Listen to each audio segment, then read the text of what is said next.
Gaming news today is all about, well, Marathon. First, the art theft was addressed by Bungie directly in a stream that was basically a slow-motion car crash. Second, new reports are indicating that 5 years of feedback from the developers at Bungie were ignored by leadership, which kind of sounds like par for the course. Third, morale at the company is in what is being described as a free fall, which begs the question, is this the beginning of the end of Bungie, and what will Sony do? Now, I've got a video coming later today about what really killed Marathon, okay? The video is basically called Death by Hubris. Be sure to check that out. I walk through a lot of things that I'm not going to do that in this live stream, right? If you want to see my thoughts and kind of the history of that game and how there's a consistent pattern of hubris at the company beyond Marathon, just Bungie in general, be sure to check that out.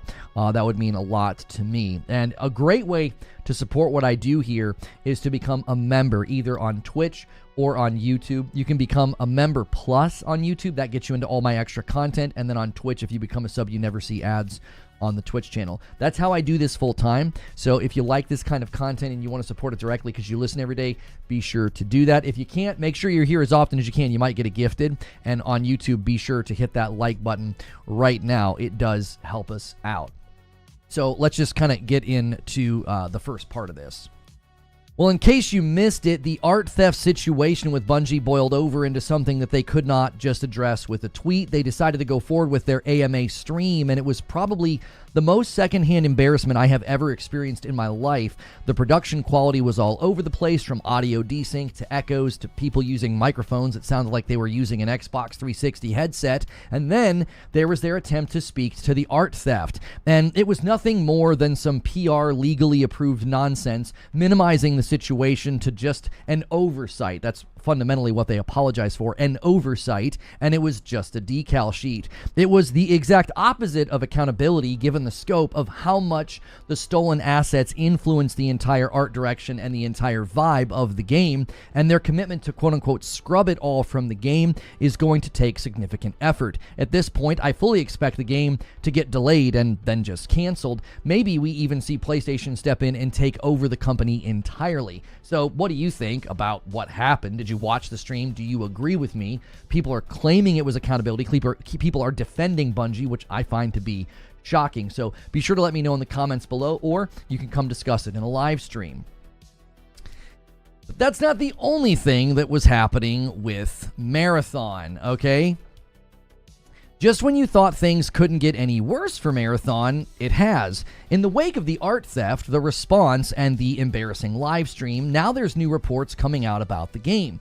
And we are now learning that for 5 years, feedback from developers was ignored by the leadership. And why? Why were they ignoring that feedback? Well, because a group within leadership at Bungie is referred to as the good old boys, and they're the ones that dismiss the feedback. You honestly can't make this up. These are the words being used from sources at the company. It's just so cliche and stereotypical, it's kind of humorous. Another studio has this bizarre belief that being at the company longer gives you some sort of special status where feedback can be dismissed and whatever you make's going to be amazing. Like, you're Bungie after all, right? Yeah, you certainly are Bungie, and your reputation precedes you. You're now not just known for misconduct, brushing misconduct under the rug, stealing artwork, minimizing it, and misrepresenting it. You're now known for the old guard work culture where feedback is dismissed for 5 straight years. Keep that in mind when Marathon fails. The good old boys are to blame at Bungie, not the rest of the company, and I really hope that Sony keeps that in mind as well. What do you think? Is this the end of Bungie? Let me know in the comments below, or stop by a live stream. And there's one more piece to this puzzle that we have to talk about.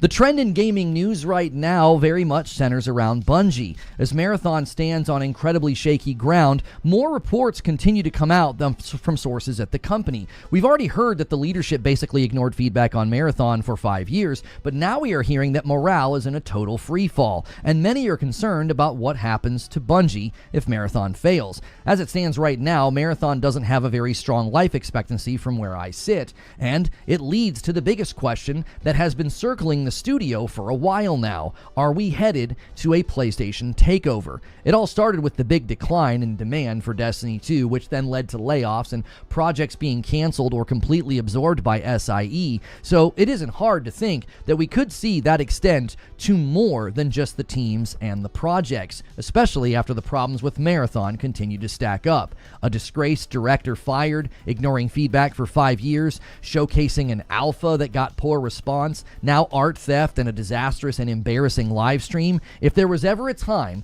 that I thought PlayStation would take over, it is definitely now. So what do you think? Are we on the verge of a PlayStation takeover? Let me know in the comments below or discuss it in one of my live streams. And now I do have a game for your wish list and your radar, and this was one that I played with my wife, and I want to find you guys the trailer for it because I don't want this to not be up on the screen for you. Okay, here we go.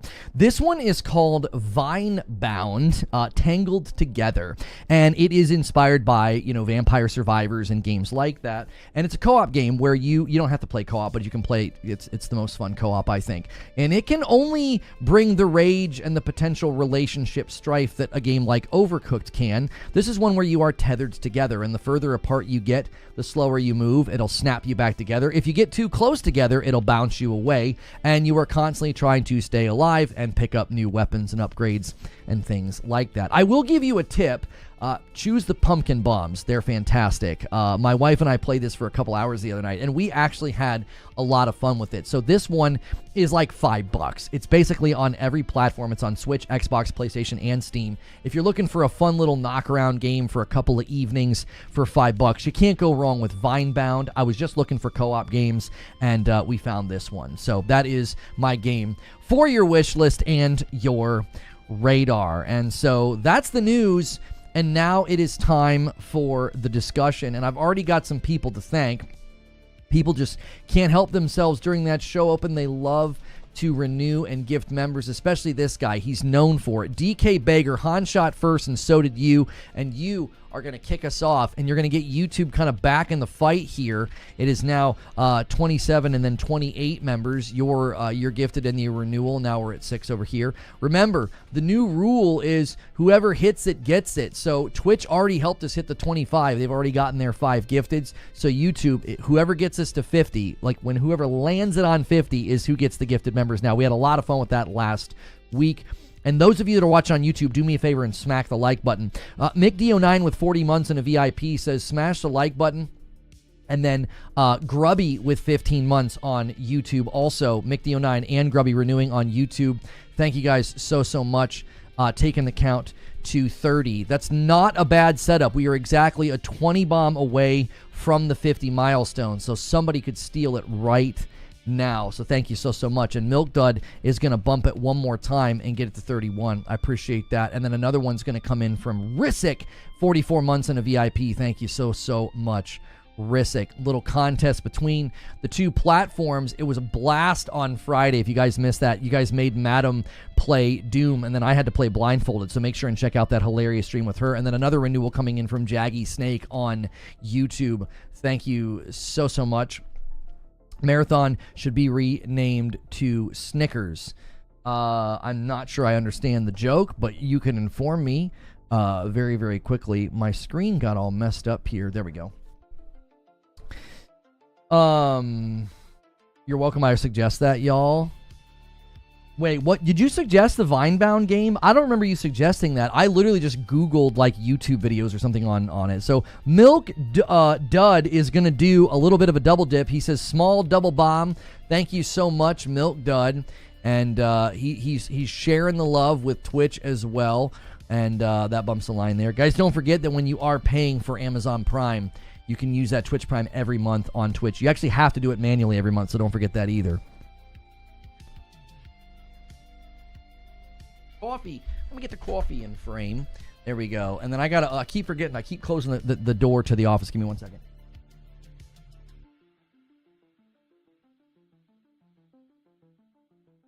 I need to get a little fan for the office because sometimes the kids need to come down and close the door. They didn't need to today, but the office gets really warm this time of year. Marathon was a chocolate bar that was renamed Snickers.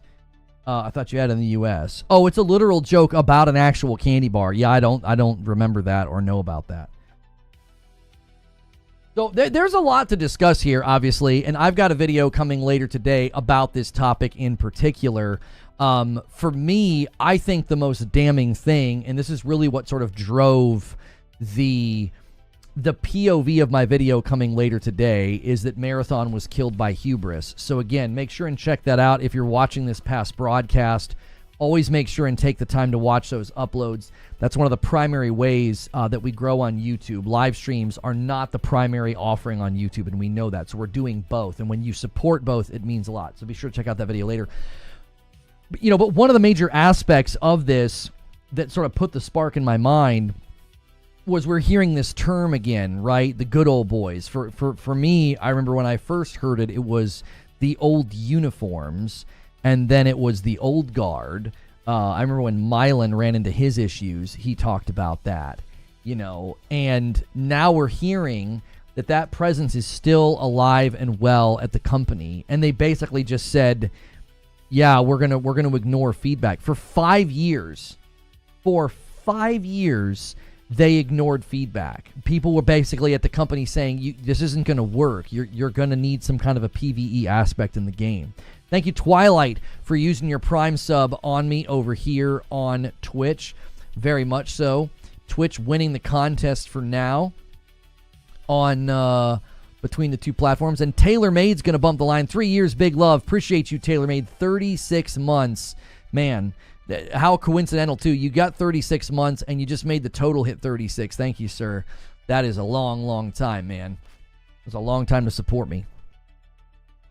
Is the old guard Jason Jones? I don't like whoever it is. Okay, there's clearly this idea at the company that if you've been there a long time, you know better, right? You know better. This thing's gonna be fine. This thing's gonna do well, or whatever they thought. I mean it. You could sense it in that first showcase. The way they packaged everything. It's like, well, we're Bungie after all. We're Bungie. We made Halo. We made Destiny. So if we make an extraction shooter, people are just automatically going to want to play it. And it really makes you wonder. Oh, Jason Jones founded Bungie? Yeah, I don't know if he's still there or not.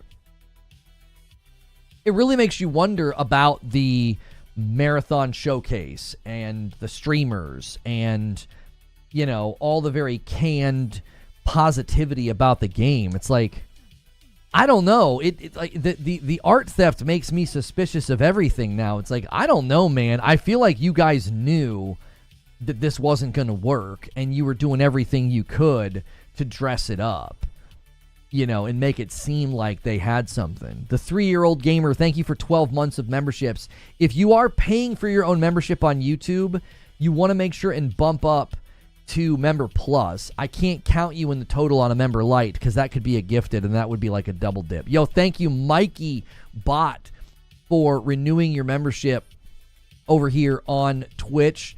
I greatly appreciate that. And for using your Prime as well. That is greatly appreciated. They need what Pixar had for problems where people can come in and hash out issues instead of just acting like it's not a problem.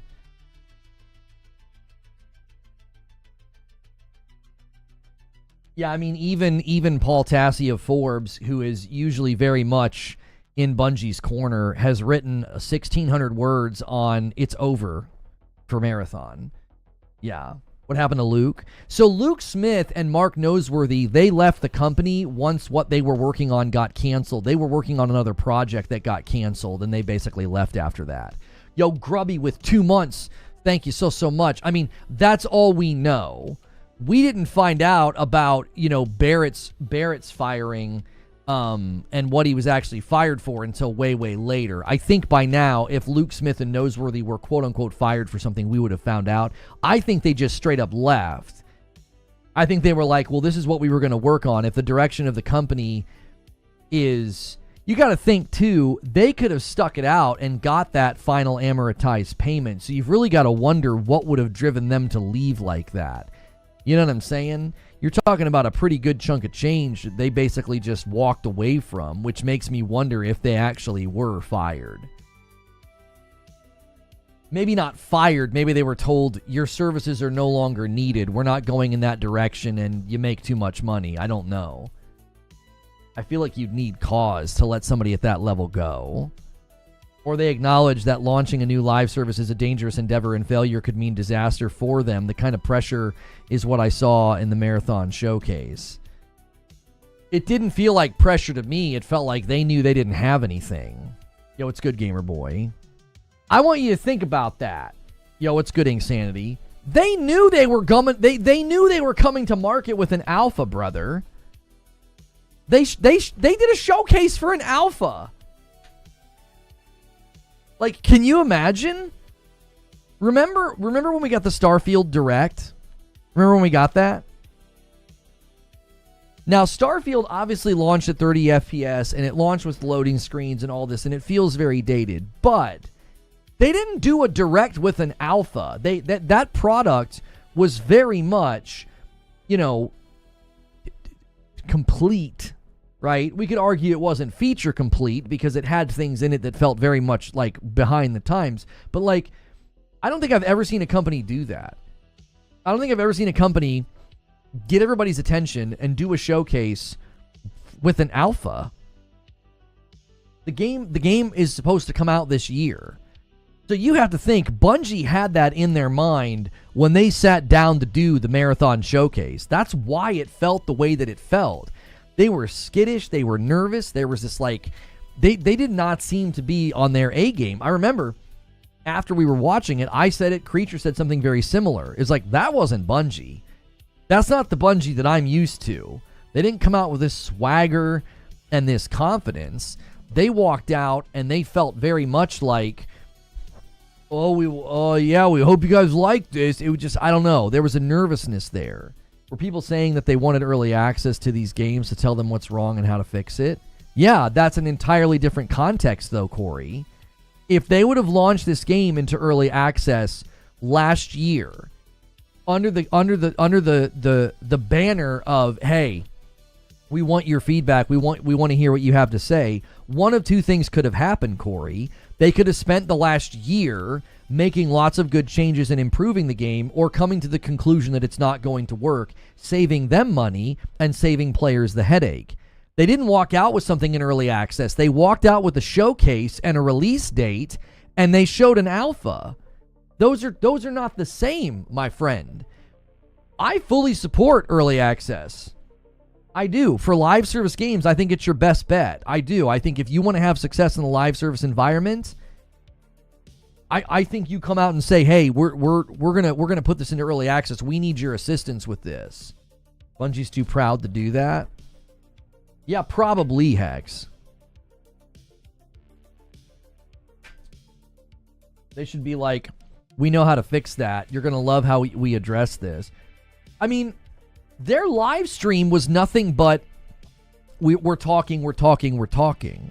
I mean, it's hilarious to me to see the same people that targeted my video about Marathon being a recipe for failure now writing 1,600 words about how there's no chance for this thing to go anywhere. It's like, you're late to the party as usual. You're late to the party.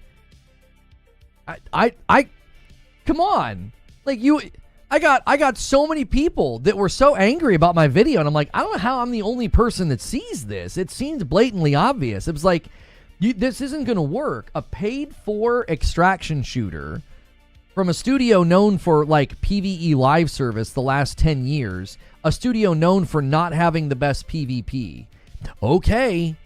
Well, yeah, sure. Let's see how this goes. Yo, Dragizzle comes in and resubscribes for 2 months on Twitch. Thank you so much for using your Prime sub on me. You the best. Twitch is running away with it today. We'll see if YouTube has an answer back. I think people are holding.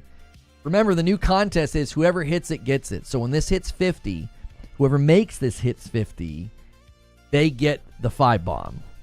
Pathlon says Twitch is in the lead. I mean, for now, amazing PvP, horrible balancing. I mean, okay, so let's just take it at that, Crew Lovin'. Do you think that's a studio you want building a PvPvE extraction shooter? Like, come on. He'll only criticize Bungie when he has no choice to. And a 50 bomb comes in from Pathalon Phoenix. Holy mackerel. He just landed 2 in a row. Unbelievable. My wife just closed the door upstairs. That's the 50 milestone and the 75 milestone. I now owe YouTube a 10 bomb. Pathalon Phoenix says, mash who? This man shows up, dude. That was crazy. Old Guard loves jumping from incubation project to incubation project. I'm reminded of a video done by Joker, Darkside Royalty, where he talks about how so many of the Old Guard have an aversion to doing more of the same. Oh. Okay, so they basically get like they have wanderlust within the company. They can't stay put. No, yeah, that makes kind of sense. Bro heard Twitch winning and he said we can't allow that. I mean, we'll see if Twitch has an answer back. Marathon Maragon. Oh gosh. Come on, man. I do think it's time for Sony to take over. That's the thing. This is my argument on that. I don't think they can or they would have. I mean it. And Nefitz jumps back in with 7 months of memberships and bumps Twitch's line to 28. All right, look at this. A perfect little setup. Whoever hits it gets it. 100's the next milestone. A 10 bomb steals it. So we'll see if Twitch decides to answer back and steal the 100 milestone. Never thought I'd see the day you're back on Twitch. It took 4 years and 9 months. Cardoc Ren gifts a member to Jared Ingalls for that joke. Thank you so much for doing that, Cardoc Ren. And that gives Twitch another little bump there. They're still in the fight. Okay, Twitch has got some heavy hitters over there. PC Gaming Channel, thank you for 11 months of memberships. Welcome back. With Arc Raiders winning this race outright, do you think they'll lack the competition or motivation to include additional modes and features such as PvE? Kirk, I'm here to tell you something.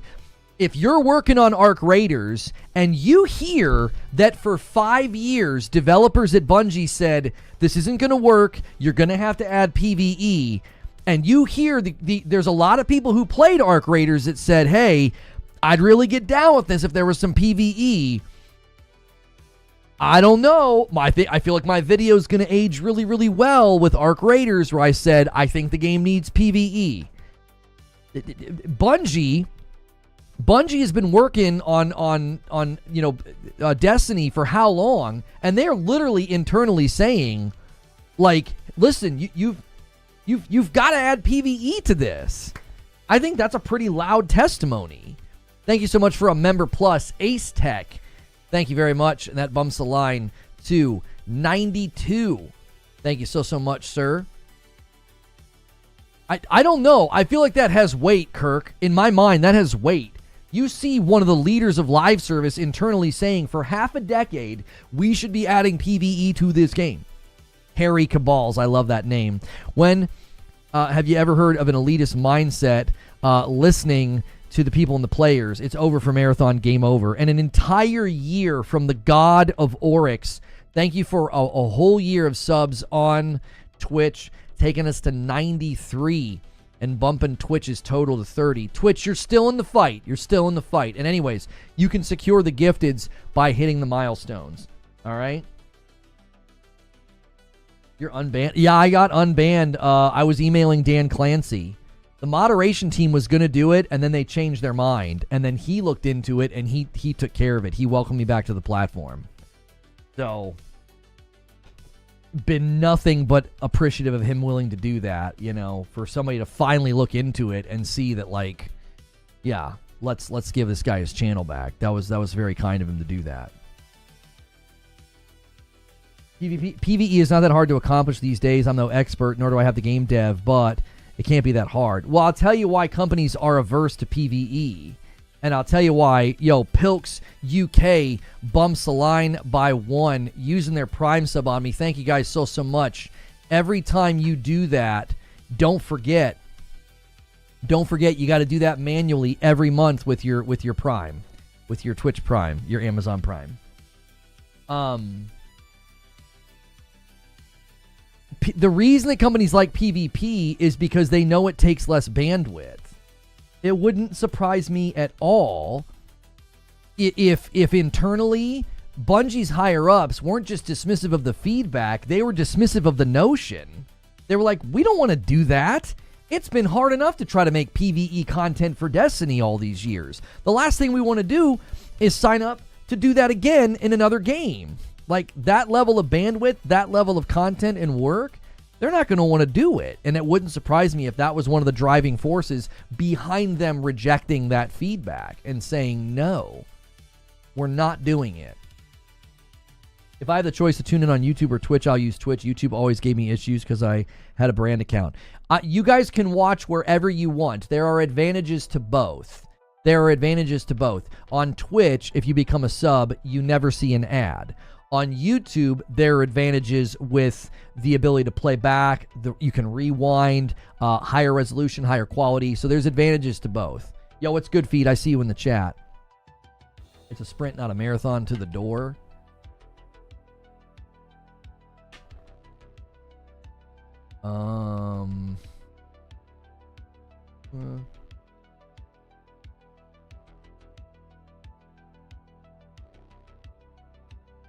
Oh, they edited the salute out of it?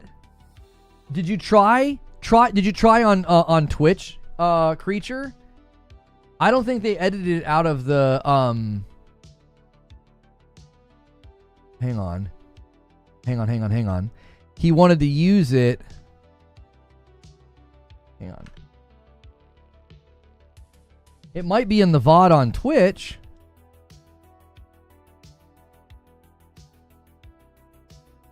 I think hang on.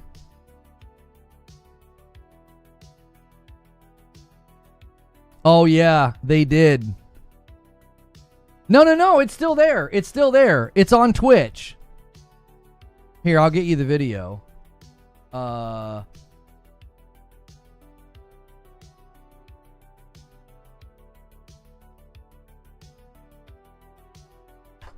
you go. They might have edited it out on YouTube. And Alex comes in. We got a couple of things happening on Twitch I didn't even see. Pat Puck with 12 months. Finally got 1 year. Sorry I was gone for 5 years. It's okay, Pat Puck. I forgive you. Raven with 15 months. So hang on. That's 2 to add to the total, getting us to 6. But then Alex is going to gift the 5, and he gets us to 101. And that right there is going to secure the next one for you guys over there on Twitch. Oops, sorry, 38. Whoever hits it gets it, and Twitch managed to be the one to hit the 100 milestone. So thank you so much. Yeah, I'm going to pay Twitch now. I'm going to do YouTube's in a second. I owe YouTube 10. I owe Twitch 5. When are we going to talk Marathon? We have been for the last 28 minutes. What do you mean? We've been talking about, whether or not PlayStation takes over. We were talking about the stream. We were talking about the internal feedback that they add PvE. Kirk asked if that was going to have an effect on Arc Raiders. Arc Raiders has gotten pretty consistent feedback that they need to add PvE. I don't know how you can ignore the fact that internally, Bungie devs were saying the same dadgum thing about their own game. They were giving feedback and saying that they weren't sure about the viability of Marathon. And one of the reasons that they thought that was because there was no PvE.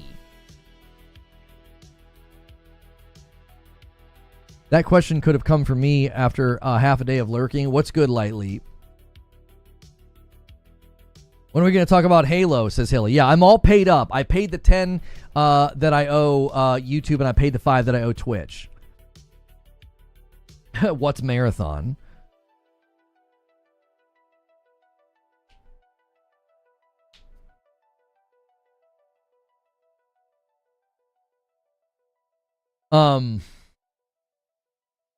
A sinking ship. Yeah, PvP, his company's getting rich off of a player's ego. The news I was hoping to hear is that they paid the artist. Oh, they're working to do that, Derek, but I'm here to tell you, their version of like ownership and accountability, I've rewatched what he said and listened carefully. If you pay close attention, they don't apologize for the theft. They apologize for the oversight. The ownership is so minimized. It's so minimized. It was a former employee. It was early in development. It was just a decal sheet. You know, it got pushed into, you know, the database and was used. This oversight's inexcusable, blah, blah, blah. It is not at all. It is not at all accountability or ownership. It quite literally is minimization and buck passing. Yeah, it was just a former employee. It was just a decal sheet. We're sorry for this oversight. What the frick? And then, listen, you Bungie apologists make me sick, and I certainly don't miss you. I don't miss engaging with that community whatsoever. And I'm not talking about people who like Destiny. I'm talking about people who defend Bungie till the bitter end, no matter what they do. Right? I don't miss that cult in any respect. Listen to me very carefully. Defending them at this point is pathetic. Like, I can't believe people are like, what do you want them to do? They're doing the right thing. And I'm like, I'm sorry? What? You think they're doing the right thing? You expect me to believe that they figured this out in a matter of hours? The thing goes viral, and they send out a tweet within a matter of hours of it going viral, and they say, oh yeah, we figured it out. As luck would have it for us, it was a former employee, and it was just a texture sheet. It's like, do you have any idea how long it would take to figure out just how many assets they stole? Just that alone would take a while, because you'd be like, it's everywhere. It's on banners. It's in trailers. It's on guns. It's on walls. Yeah, this is a Marathon shirt. I wanted to see if maybe the artist would sign it for me, since she probably designed it. That was my thought. That's why I'm wearing it today. Anyways, the amount of time that it would have taken to find just how many places this stuff showed up, and then you have to backtrack that. Where did this come from? It's everywhere. It influenced the entire vibe of the game, the art direction, the colors, the feel, all of it. Like, do you know how long it would have taken them to figure out? But, we're supposed to believe it just took them a couple of hours, guys, and it was a former employee, and it was a texture sheet. I'm like, oh, for Pete's sakes. How stupid do you think people are? How dumb? How dumb do you think we are? Like, these projects are, they're huge. They're elaborate. Like, there's so many working parts, moving parts. There's so many little pockets and teams and concepts and things that get drawn up. And you're like, yeah, it only took us a couple of hours. We figured it out. Yeah, it was a former employee, and they snuck this. They put this sheet in. I'm not defending them. I just don't care too much. Drama in gaming. You think this is drama? Homie, you think this is drama? One of the most well-known developers is like crashing and burning before our eyes. 6 hours and they had the whole thing sorted. Right. You don't even know when they started looking into it, because like it went viral. Like it took a while for it to go viral. Like it wasn't like instantaneous. Like she didn't send that tweet and like instantly everybody was talking about it. Her tweet had been out there for a while when I finally saw it, and I was like, what the frick is this? Legend says, it is dramatic. Between the Marathon game director being fired, the art director team stealing from other artists, and how garbage the gameplay looks and feels, I am now on the side of the game is done. It needs to be canceled, and Sony Bungie need to move on.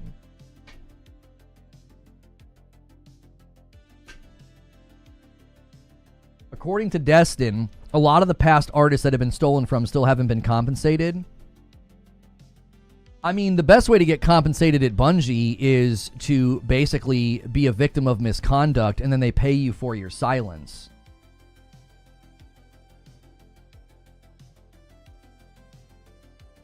That's the best way to get to be compensated for wrongdoing at that company. I mean that. Like, go and read IGN's puff piece about the misconduct from a couple of years ago. That's a great way to get a payout. You want to get paid as an artist that they steal from? Jiminy Christmas. This company, they're experts in sweeping misconduct under the rug. Joker Quinn with a gifted member. Thank you so much. That gets us to 102.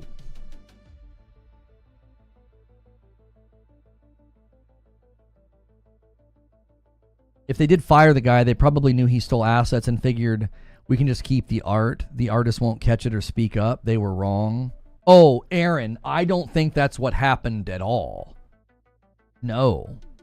I don't think that's what's happened. That is not what happened. I don't think that it was some artist that they fired and thought, oh no, we can fix this. Because think about it. They're claiming that the decal sheet or the texture sheet or whatever they want to call it got like put into early development and then got used a bunch. It has been undeniably influential over the look and feel of the game. The trailers, the way the numbers and things pop up on the screen, the little logos are everywhere. The little icons are everywhere. They're all over every inch of this game. So it's like, we're supposed to believe that one artist single-handedly came up with some mood board, some icon color scheme feel, and that became like one of the central tenets of the game, and you didn't ask yourself, who made this? This is really good. They just, as luck would have it, they're not at the company anymore. They left, they got laid off, they were fired, but they seemingly were one of the driving forces of the game's art direction, and they're no longer at the company. Sure, Jan. I bet. And it just so happens that the art director and a bunch of members of the art team follow this artist on Twitter. Like, come on.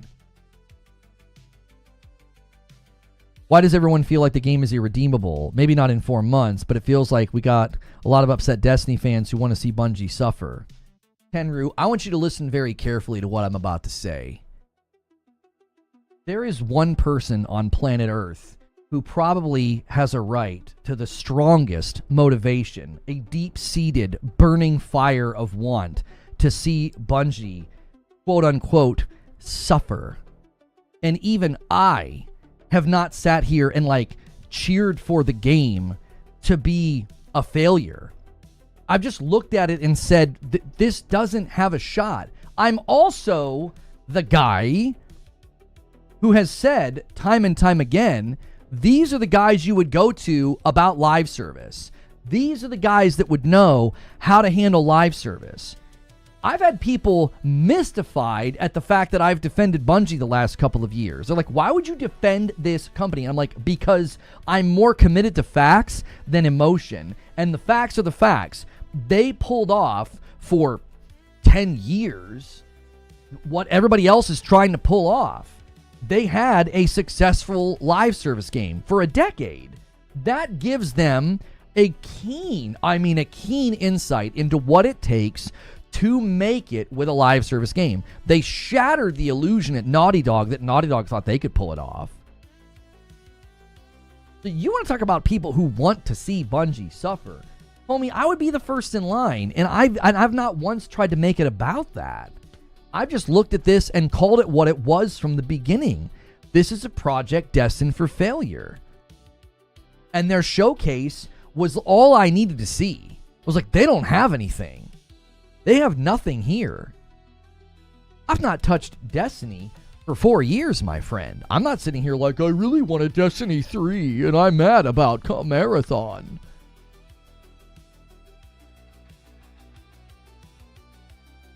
I work in advertising, says Dingo. There are multiple layers of licensing required before anything sees public eyes. It's embarrassing iconography that was stamped all over the game without someone asking the question, where do these come from? It's because they didn't question it. You want to know why they wouldn't question it, Dingo? Right there, that is your insight into knowing that it came from the art director. That's why it wouldn't be questioned. Why? They'd be like, well, he's the art director after all. This is killer work. B4110 says, but the guy on art director follows because they do similar work. If you look at his old work, you can see where they pulled from with Marathon and in Destiny Europa Ares. I'm not sure what you're referring to, B4110. Wolf Saint says, I'm surprised nobody didn't come up with the defense saying, yeah, the artist was the one that they fired, and that's why the art director is following them because they used to work for them. Oh, you couldn't do that. You can't falsify employment records. Good golly. The artist would have been like, I never worked for you.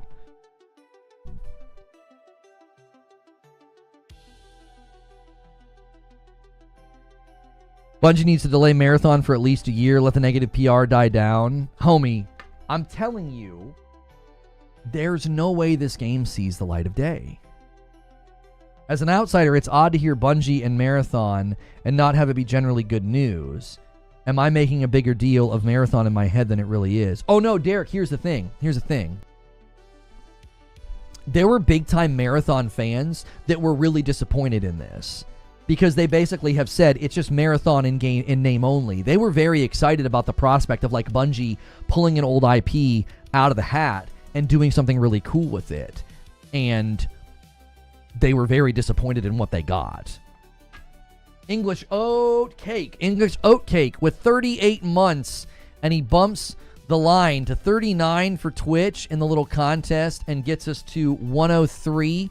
Guys, remember, the new contest here is whoever hits it gets it. So we're already at 100. Every 25, I gift 5. But whoever makes us hit that milestone, that's who gets the gifted members. Here's what I think from your opening segment. LOL. Wait, Joseph, did you mean to say something bigger than that? It might have gotten eaten by YouTube. Did you do like a big copy paste? Or are you literally just saying, here are my thoughts? LOL. I'm not disagreeing. Currently, I don't see Marathon seeing the light of day, says Graybush. I'm just saying if Bungie wanted to have any chance. Oh, okay, no, that I agree with, Gray. If they're up against the wall and somebody somewhere says, we're contractually obligated to ship this, the only way it has a prayer is you're right. It needs to sit for an entire year. Echo Doctrine says, I'm an old man. I played all 3 OG Marathons on Mac. I love them. I wanted a new version and an update.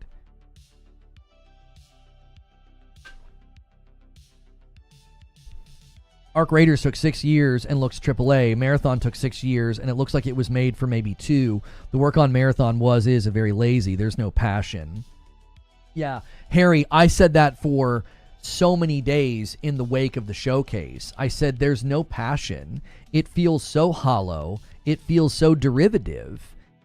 And now we're finding out just how deep the derivative, hollow, uninspired nature of the game is. The thing that everybody praised about it is stolen. Oh, sorry, I got a birth announcement from a family at our church. So cute. Oh my goodness. We think it could have been sabotage. Maybe the artist that copy-pasted someone else's material knows he was out the door and then no one would double-check his work. Here's the thing. Excuse me. Okay, so that theory, Noble Beast, the reason I think that theory stops almost as soon as it starts is because it's too pervasive. I don't think like some lowly artist was like, you guys like these icons? All right, bye. And like they run out the door. I don't think so. It's too pervasive. This is a high level decision that was made. The work was stolen and then used at a very, very interwoven level. That's not some like lowly artist who tricked them. Like, okay, if it was just like the UI, let's say it was the UI and there were like a couple of icons that were clearly stolen, and that's all it was like a couple of icons in the UI. What you're saying, I could be like, yeah, maybe it was just some lazy artist, and understandably they're not at the company anymore because they were lazy. Okay. No, yeah, that would track. This is pervasive in everything that they've built, shipped, and shown. Whether it's a trailer, their website, banners, all of it. It's like it's all over the game. Everything we've seen backs up the theory that they're all jumping ship after the final buyout. Retention payments next summer. They don't care. Why would they? They won't delay either because they don't want there. The last part doesn't make any sense. That could be part of the issue here, Audie, is that they basically have been phoning it in Destiny and in Marathon's design work. It's all phoned in. You were right. Blades of Fire demo was great. Oh, I'm glad you enjoyed it. I did not get a chance to play Doom over the weekend. I was playing something else. They don't want to be there? Oh, you're saying they don't want to be there. No, you're fine. I mean, yeah, the look on the art director's face during that stream, I mean, that was something. Why did senior leadership allow that stream to happen? There's a part of me that feels like that was penance, Hilly. It was penance. He looked like he was... If you look at the screenshots, right, we've all had a good giggle at the screenshots, but if you look at Joe Ziegler and then you look at Joe Cross, it literally looks like two kids in the principal's office, and the one kid's like waiting for mom to pick him up, and the other kid got caught with drugs. It's like, like completely different energy levels. I mean, he literally looks like he's staring down a death sentence. It's like, it's over. And I think it was penance. I think Bungie said, all right, listen, you absolute buffoon, you got caught.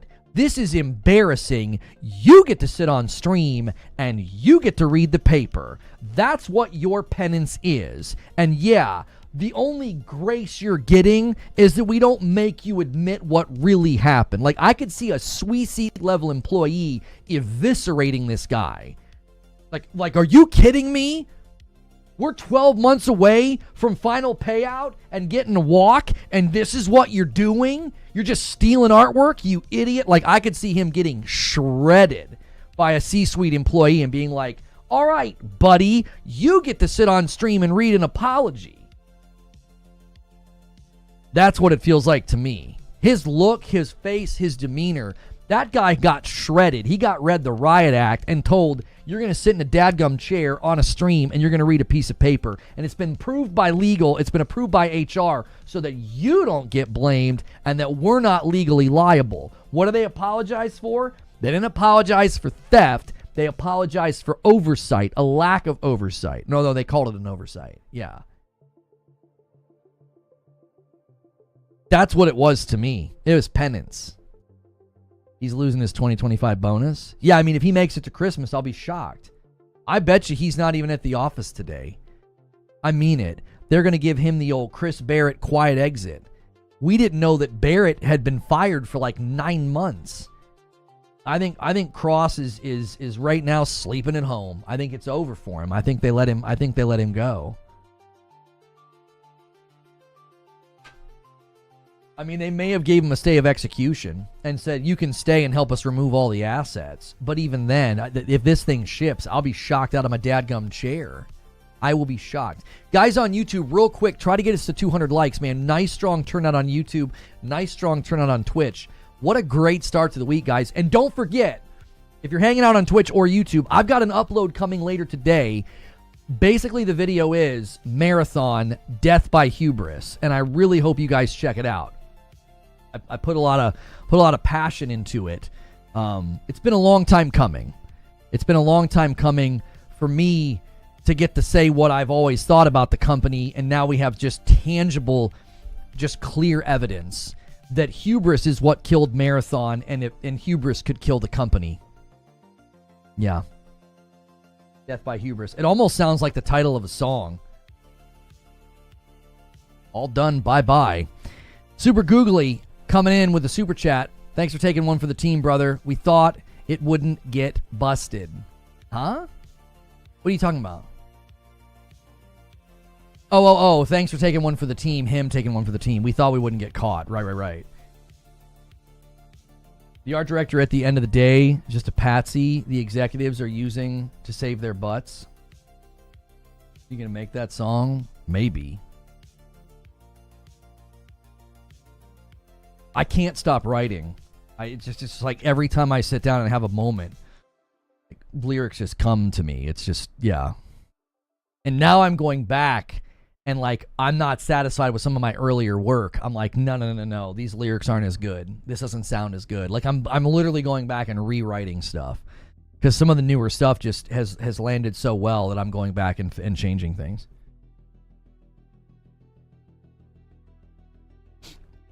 Bungie's cooked. I don't know who could bring themselves to trust a studio after this. Shut it down. Just join. What's the topic? Marathon Bungie. Careful, your song might make it into the next game. Lono, save this. You think I said all done, bye bye? You think that was an accident, Wired Rope?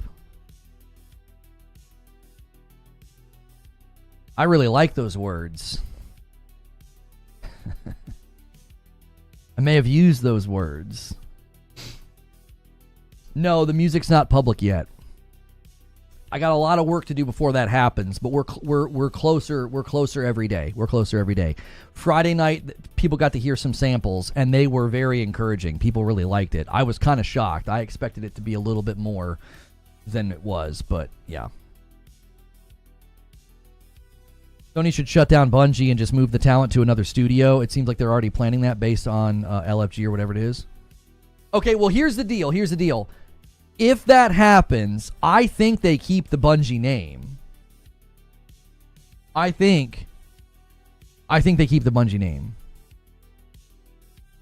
I gotta say, I love seeing the kid gloves off with you and them. Ashton, you gotta understand too. I'm keeping this at like a 6 or a 7. I won't let myself go all the way to 10. I won't do it. There's too much. I have to keep a lid on it a little bit. Ghostface, thank you for 13 months of subscribers over here on Twitch. Getting us to 104. Little contest between the platforms. Twitch is creeping up. They're closing the gap. Remember, whoever hits it gets it. 105 could be some good bait. Why wouldn't they rebrand with all the negative stuff tied to the name? You don't rebrand companies of that size in history. You don't. Homie, you're talking about Bungie. You're talking about the company that made Halo. Look at all that Blizzard went through. You don't rebrand a company like that. You don't. You polish it up, you fix it, you restructure it, you keep the name. Trust me, they will. Nova Hands with 33 months says, come on, Twitch. We need a serious hype train action over here. And he gets us to 41. All right, there it is.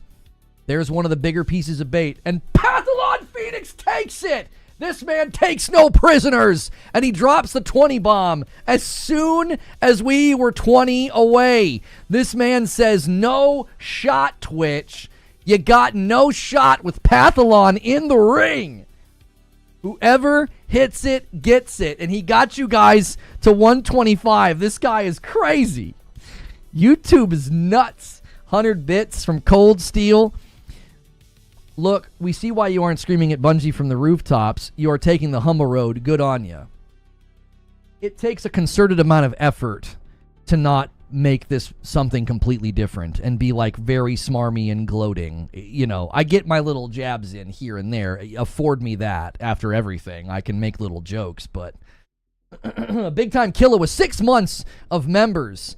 Thank you very, very much. I appreciate that.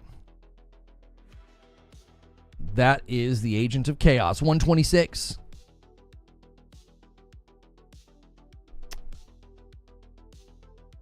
Harry says, question, if PvP is already in Destiny, why would they ever make an only PvP game targeting the Destiny PvP community? All it does is lower the PvP count of Destiny. Yo, it's good, Iceberg. I don't think they were trying to do that, Harry. I don't think they were trying to do that. I think they made it clear. I think Joe Ziegler made that clear. They weren't marketing Marathon to the Destiny folks. They weren't.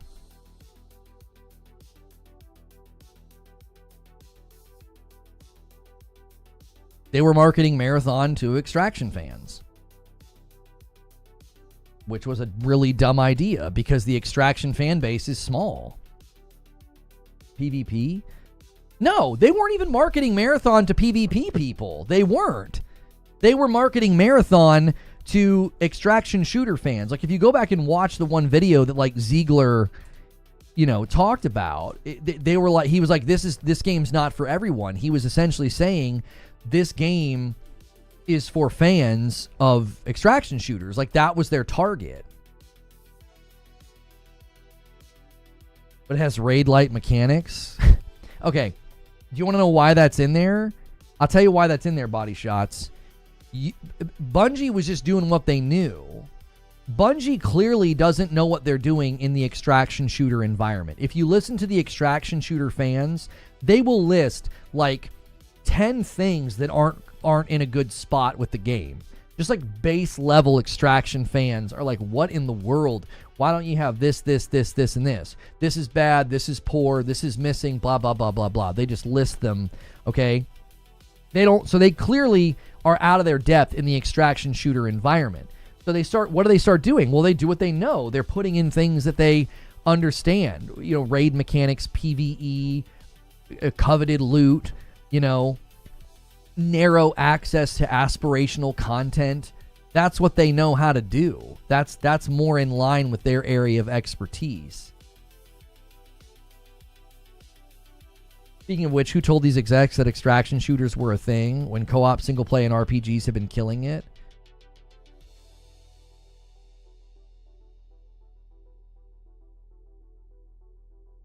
My wife said that you're sexy, and now she's sleeping on the couch. You have to respect yourself. Well, at least give her an iPad so she can keep watching the show. I mean, if she thinks come on, dude. Let's have some compromise here. They basically said that this game is not for PvE Destiny players. Yes, they did. Here's the thing about the whole, well, there's RPGs and there's PvE games that are like, having this, this resurgence or whatever, okay? Here's the deal. You don't know that's going to happen until it starts happening, okay? You don't know it's going to start happening until it starts happening. So I'll tell you what happened. Companies looked at the live service landscape and they said, okay, where is there room? If we try to do BR, we're going to die. We're going to get choked. There's no space, okay? If we try to do arena, we're going to die. We're going to get choked. I honestly don't even think you're going to die because you're going to get choked. You're going to die because it's a desert.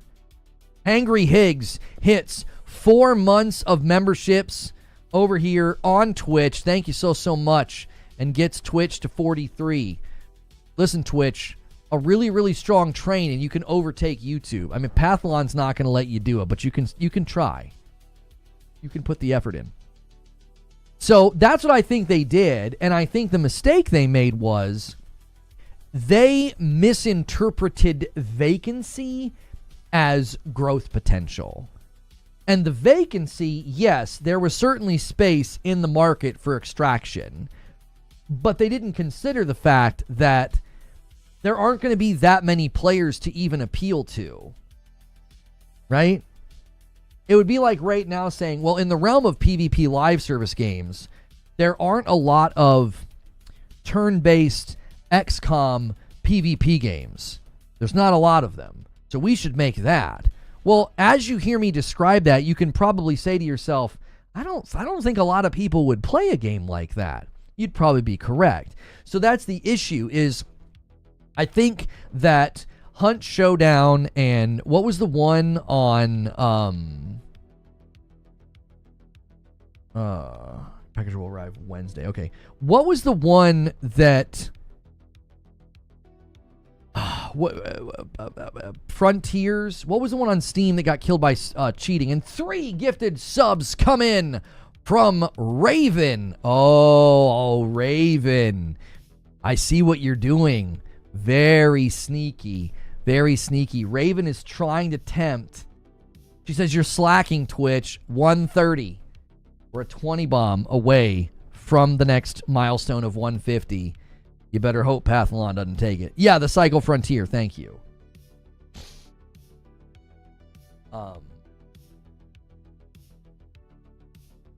Cycle Frontier. So, you know, Tarkov has, you know, its growth over the last 9 years. Hunt Showdown shows up, and then Cycle Frontier shows up. And my thought is, I think people looked at the market and said, oh, look. That's going to be, you know, the next thing. We can be one of the big players. What they were probably banking on is, right, like, well, Call of Duty isn't going to do it. Call of Duty tried with DMZ. And, you know, Fortnite can't do it, and PUBG can't do it, and, you know, the big BR players are going to keep focusing on BR. We'll be able to capitalize in that market. We've got more money than Hunt Showdown and Cycle Frontier. We've got more money than, you know, Tarkov. But I think they immediately, or not immediately, I think people are starting to see the gold rush for extraction shooters. It's already dried up. There's not going to be enough players for your game. This is why I think Arc Raiders, it needs to heavily consider PvE. It does. You need broader appeal. I'm not saying to change the fabric of your game. I'm not saying make your game appeal to everyone, then it appeals to nobody. I'm not saying that. I'm saying broaden your appeal. This is your appeal right now, Extraction fans. Maybe a little bit more because Arc Raiders, you know, looked good, felt good. But if you want re-engagement patterns, if you want people to keep coming back, I'm telling you, Arc Raiders is going to have to heavily consider broadening their appeal. The problem with trend chasing is you have to be fast. You can't take 5 to 6 years to get your game out. Fortnite BR was a success because they were able to use Save the World code to quickly make a BR. It took 5 years for Fortnite BR to become... if it would have taken 5 years, they wouldn't have been as successful, if at all. Somebody would have beat them to it. I remember when I got to interview the guy, like the head guy for Fall Guys at E3. It was their debut. It was their debut year. And he said every single time there was an event or a showcase, they were so nervous. They thought certainly somebody's going to have this same idea. This Takeshi's Castle, you know, MXC, Wipeout style game. They thought surely somebody's going to do this. That was their fear. And so, yeah, obviously the fear with like a Fortnite BR or something like that is if you don't strike while the iron's hot, someone else will.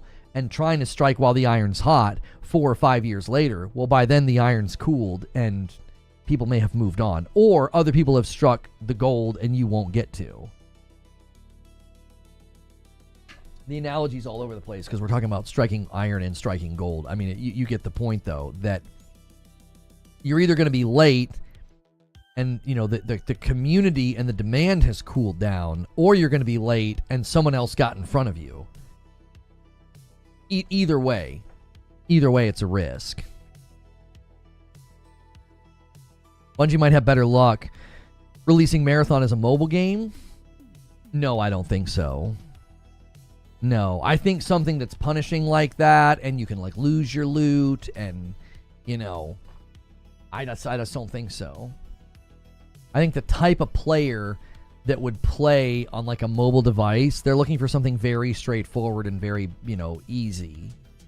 This is why I don't think mobile gaming or like tablet gaming is ever going to be a serious platform for, you know, serious games, challenging games, because you're never going to that if somebody wants to play something like that and really take it seriously and be awesome and go for big kills and stuff, they're not going to want to play on something like that. They're going to play at a computer or on a console. Yo, Bro Sexy with 2 months. Welcome back in. Thank you so much, sir. Oh, hang on. I got to give that one to Twitch. There you go.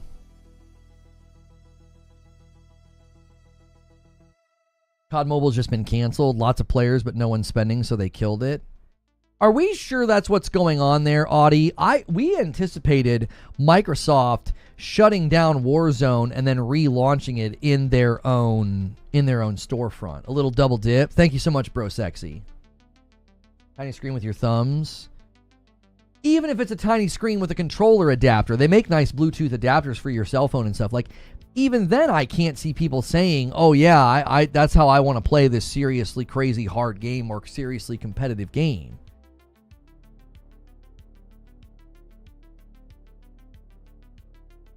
You can have an in-depth extraction shooter on mobile. I played Arena Breakout on mobile. It was highly addicting. Yo, C. Lou with 25 months of Member Plus on YouTube.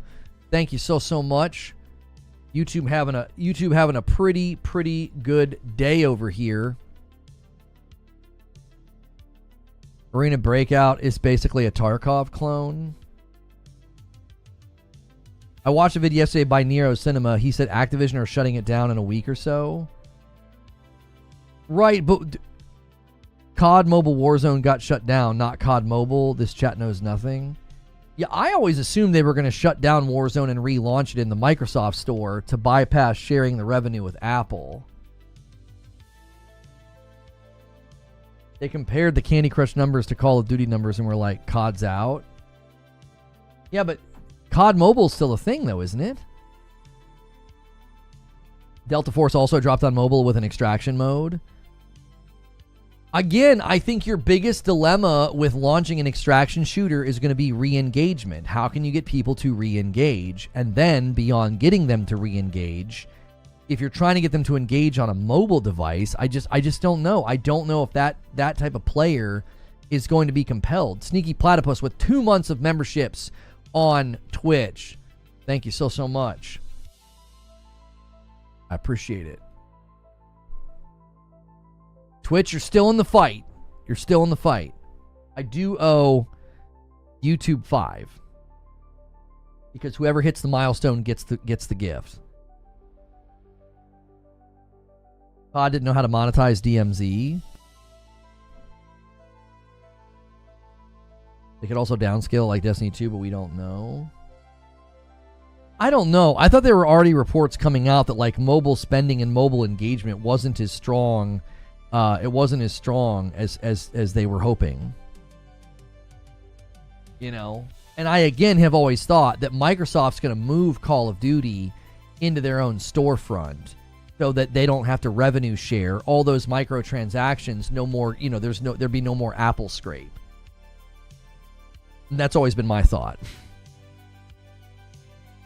I wonder what consolidation will do to gaming. Are we going to pay a huge monthly fee and only get 2 games per year?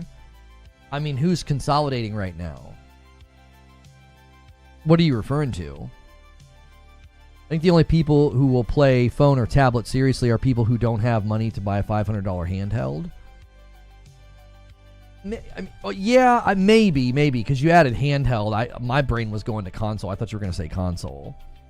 Just tuning in, we still talking about Marathon? Yeah, we're kind of all over the place. Marathon doesn't come out. People are saying, oh, they could maybe ship it on mobile. And I'm like, I don't think so. I don't think so. Yo, I am Melee Renews. Did you know Lono has bad manners? I have bad manners? Thank you so much. That gets us to 134, but then it's going to go to 135. I heard he likes double dipping. How did you do that? You got me to read it in the right order. Well done. I Am Melee also renewed on Twitch for 23 months. That was very well done. I totally fell for it. I was like, I totally did. You think Marathon won't come out? No, I don't think it comes out. Nailed it? You totally nailed it. If I would have read those in the reverse order, it wouldn't have worked. Did you see Paul Tassi just dropped a brutal article about how Marathon is DOA and nothing can save it? Yeah, I do. I also remember when I had a video that said that there was a recipe for failure and he tweeted it out and mocked it. Yeah. It's funny. It's funny how things work out, isn't it?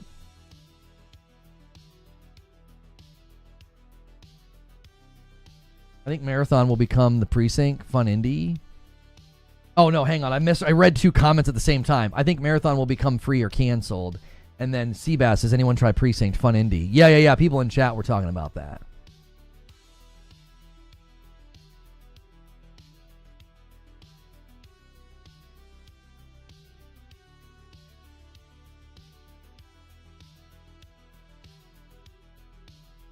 Yeah, I don't think free will save Marathon.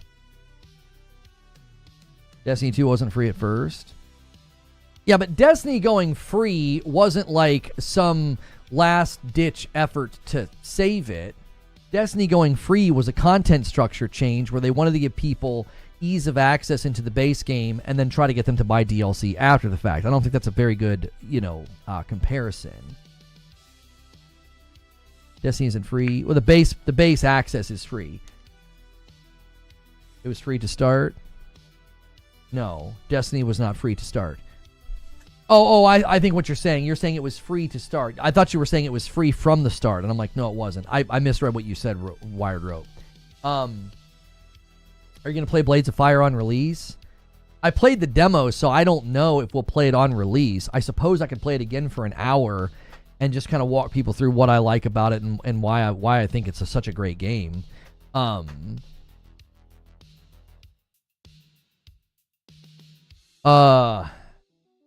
Yeah, being free wouldn't do anything for Marathon. No. The issue with Marathon isn't that it costs money, it's that it's that no one cares.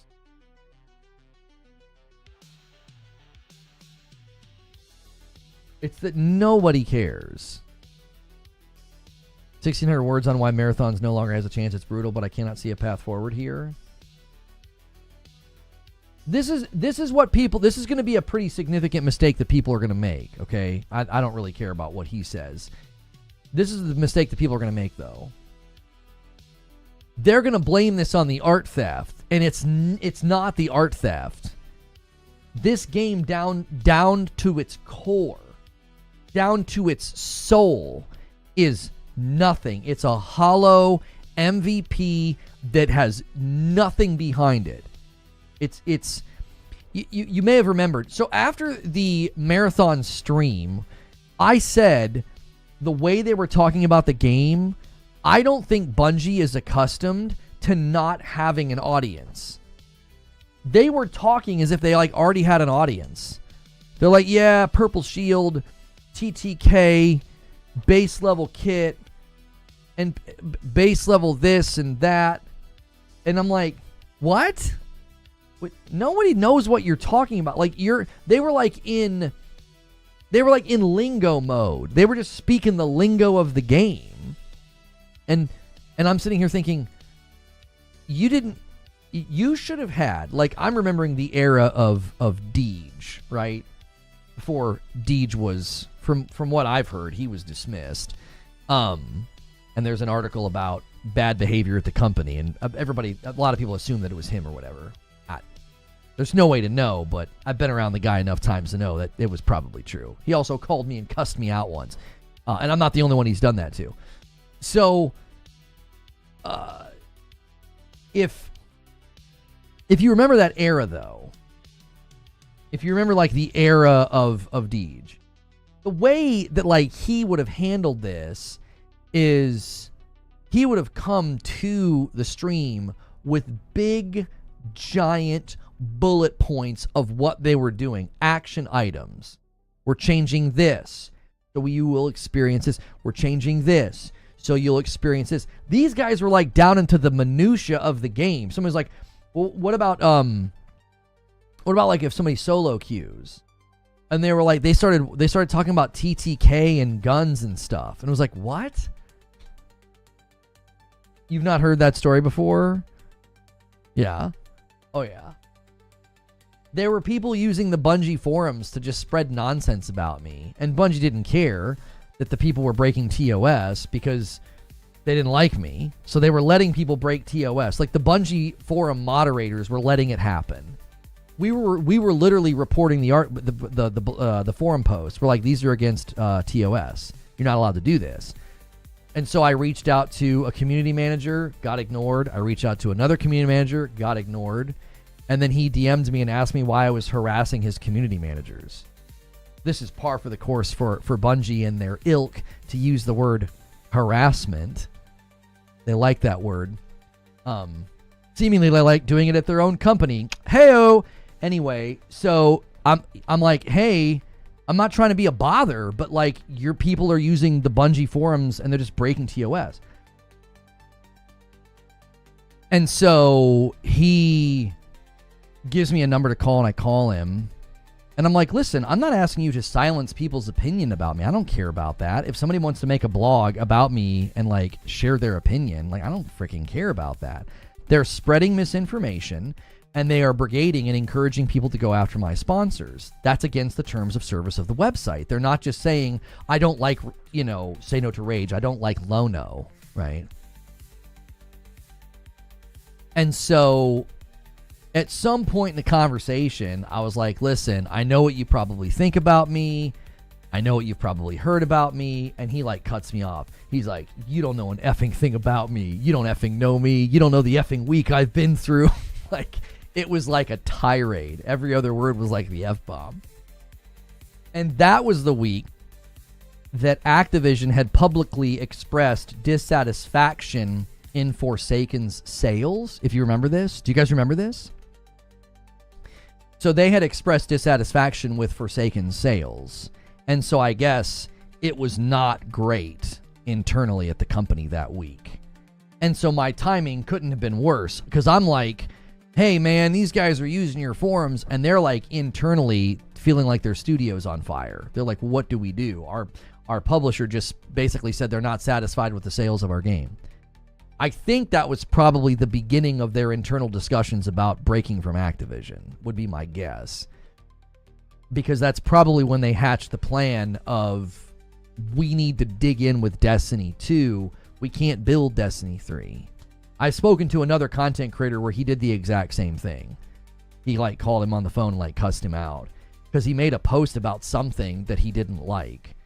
And yeah. I can laugh about it now. At the time, it was terrifying because at the time I'm like some nobody. It's like 2018. I'm like a nobody content creator. You know, they won't include me in anything. I know people are spreading stories about me, you know, and I'm like, I don't know what to do. I felt totally paralyzed. And when that happened, I was just like, okay. And then he hung up, and then he deleted it. He deleted the stuff on the forums because he said they were breaking the rules. I'm like, that's all I asked for. Just enforce the rules. I forgot about the phone call. Pretty much sums up the issue with management over there. Ego. Oh, there's a pattern here. There's a pattern. Like, remember when they did it to Mylan? And Mylan talked about the old guard? And then there was somebody who was talking publicly about the Destiny directory and wanting to bring back the old uniforms. This was like in the lead up to me getting canceled. This was a part of the plan, right? There was literally somebody using a public chat. I have the screenshot saying, yeah, we want to bring back the old uniforms. So there were streamers that used the term. They used it internally at the company, the old guard, the old uniforms. And now we're hearing that, yeah, for 5 years, the devs and the studio were telling them this isn't going to work. Marathon's not going to work. We need PvE, and the good old boys, the old guard, like dismissed it and were like, no. Like they basically ignored the feedback and ignored the critiques. So that's what I said this morning in my show open. When Marathon continues and ultimately crashes and burns, when it comes to its end, it's their fault. It's not the devs' fault. It's not the engineers' fault. The team leads, nothing. Even the art director, if he did in fact steal the artwork and set up the entire game's art direction, kind of orbiting around another person's work, okay, yeah, you can fillet him for that. Even that's not why the game's going to fail. The game is going to fail because of the old guard, because of the old uniforms. That's why it's going to fail, because these guys are so drunk on sniffing their own farts, they can't see the forest for the trees. You're not that special. Your studio is not, cast in gold. You can mess up, you can have bad ideas. And Marathon is going to be the collateral damage of those guys and their ego. That's why I have a video coming later today I hope you guys watch it. I hope you check it out. It's basically going to be called Marathon Death by Hubris. And I argue that that's what killed the game. And ultimately, it's what could kill the company. Hubris.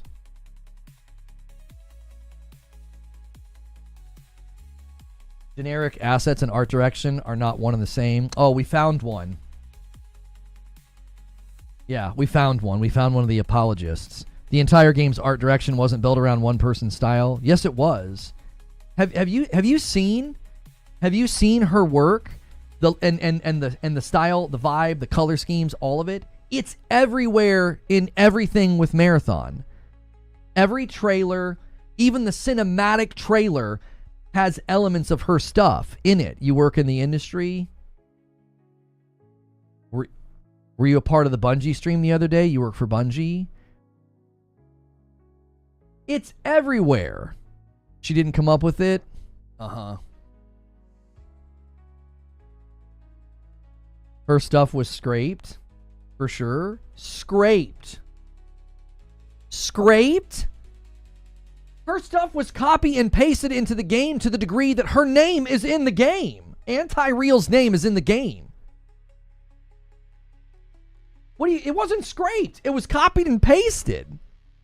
I'm not trying to excuse what they did. No, you're minimizing, which is what Bungie did. Listen.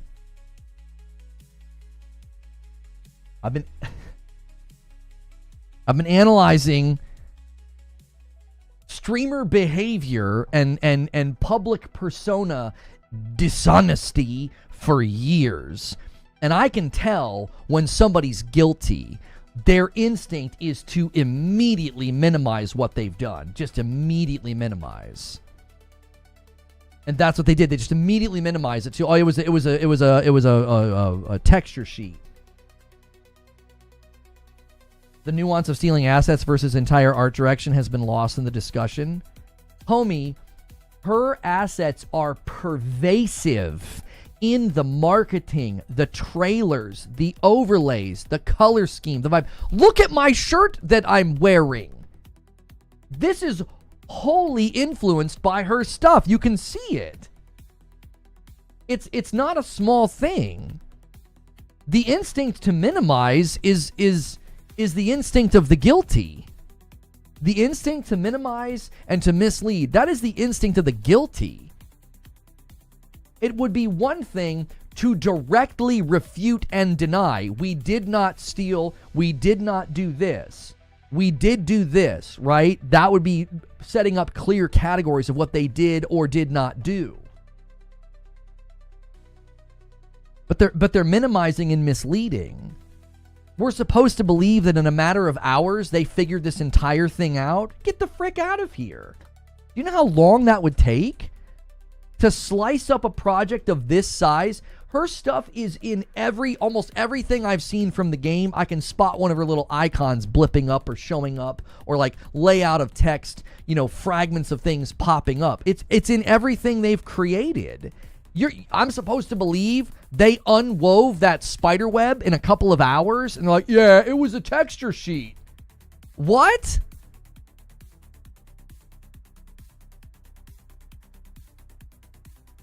I don't buy it. What they're selling, I'm not buying.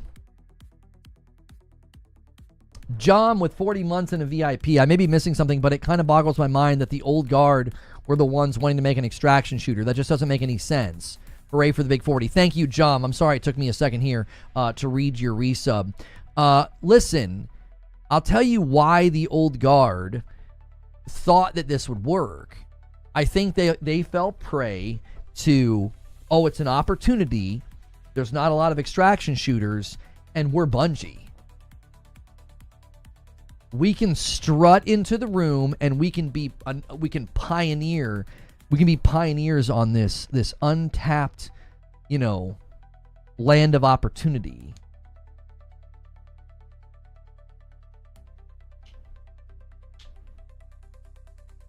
Her decals were stolen, but her work is also an influence of things that she's seen. So what, we're just going to have eternal regression, like the Pythagorean philosophy that no movement's possible because every movement is divisible for an infinitude amount of numbers, so you're never actually moving? Like, that's what we're going to do. We're just going to regress everything back to influence by an influence by an influence by an influence by an influence?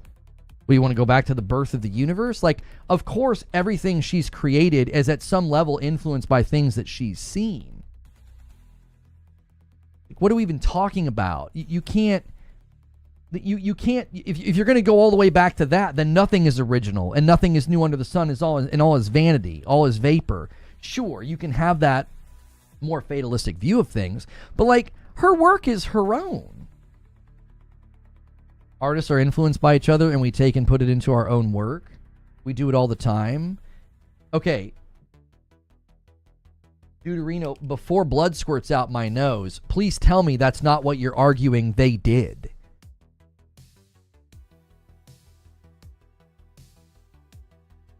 Please tell me that's not what you're arguing that Bungie did. Well, they basically did what she did. Or it's not a big deal because her stuff's not really original either. Like, what the frick kind of conversation are we even having? Like, what kind of a conversation are we even having? Well, because her work is basically influenced by others, then she can't really be upset, or we can't really care, or like, what's the conclusion of this observation that y'all are making? You walk me to the end of the road. What are we saying? D with 2 months of memberships. Where's her 3D character models being compared? Her buildings, her enemy designs. I've only seen 2 tweets. Where's the rest of the game comparisons? You're talking about actual fundamentals of the game's design. I'm talking about art direction. Art direction being the theme, the feel, the vibe, the mood board, the color scheme, the iconography, the font work. The game has a feel when you watch the trailers. When you look at the posters.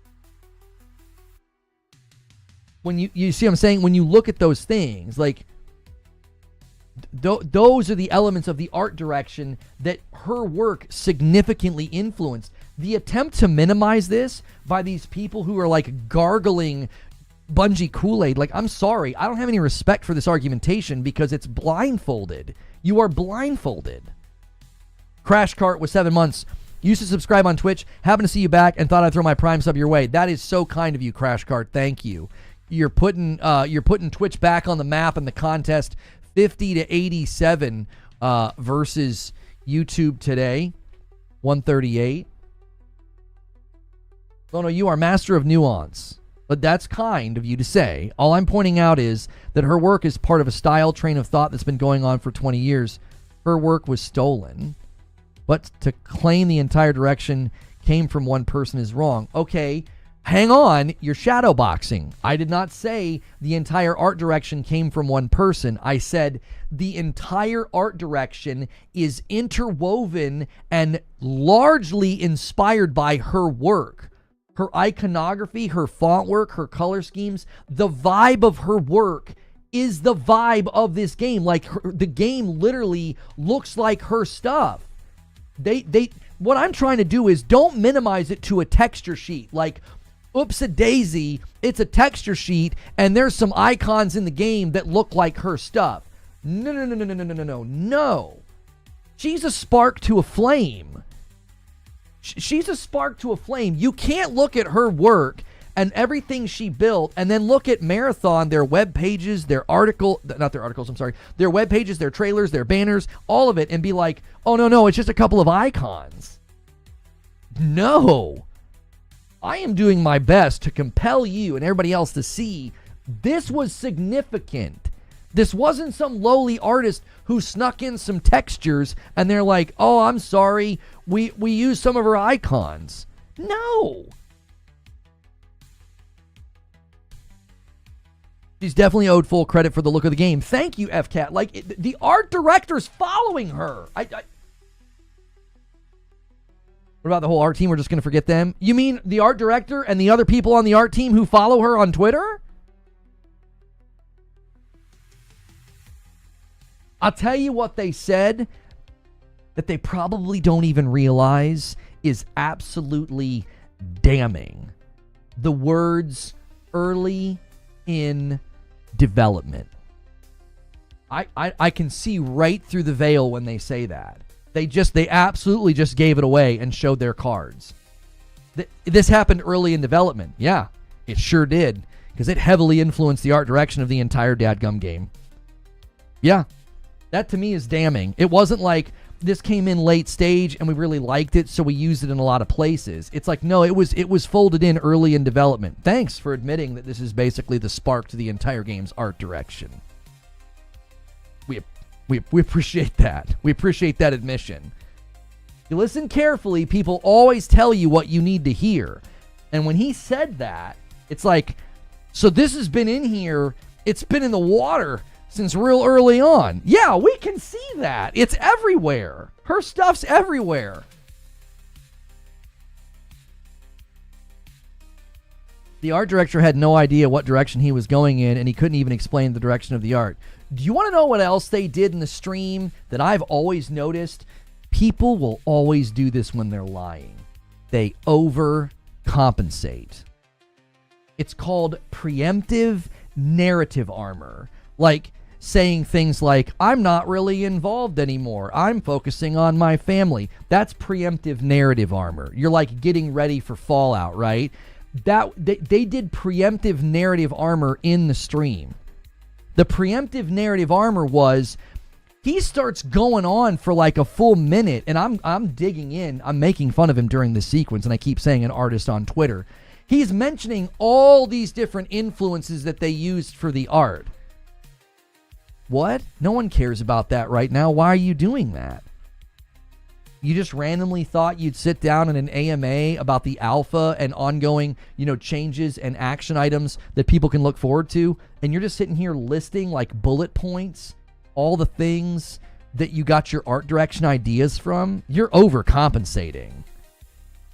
You are overcompensating. Kind of like when IGN writes a puff piece about misconduct at the company, and Pete Parsons comes numbers in hand to talk about the diversity at the company. You're overcompensating because you got caught. Misconduct. They brushed it under the rug. They covered it up. They paid people to be quiet. People that run in these circles really like to do that. They like to use their power and their influence to get people to be quiet about misconduct. It's very common. It's a very common strategy. Let the hearer understand.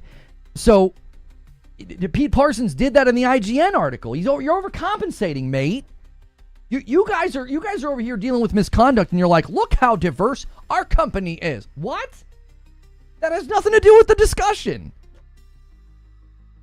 And then in an AMA stream, we're supposed to believe that the art director just shows up, bullet points in hand, to list all of the art influence that went into the game. You're compensating. You know the truth. And the truth is, they didn't just steal from this girl. Her work heavily influenced the art direction of this game. It's interwoven into every facet, everything that I've seen. It's like I see her work everywhere. You can't unweave this sweater. You can't.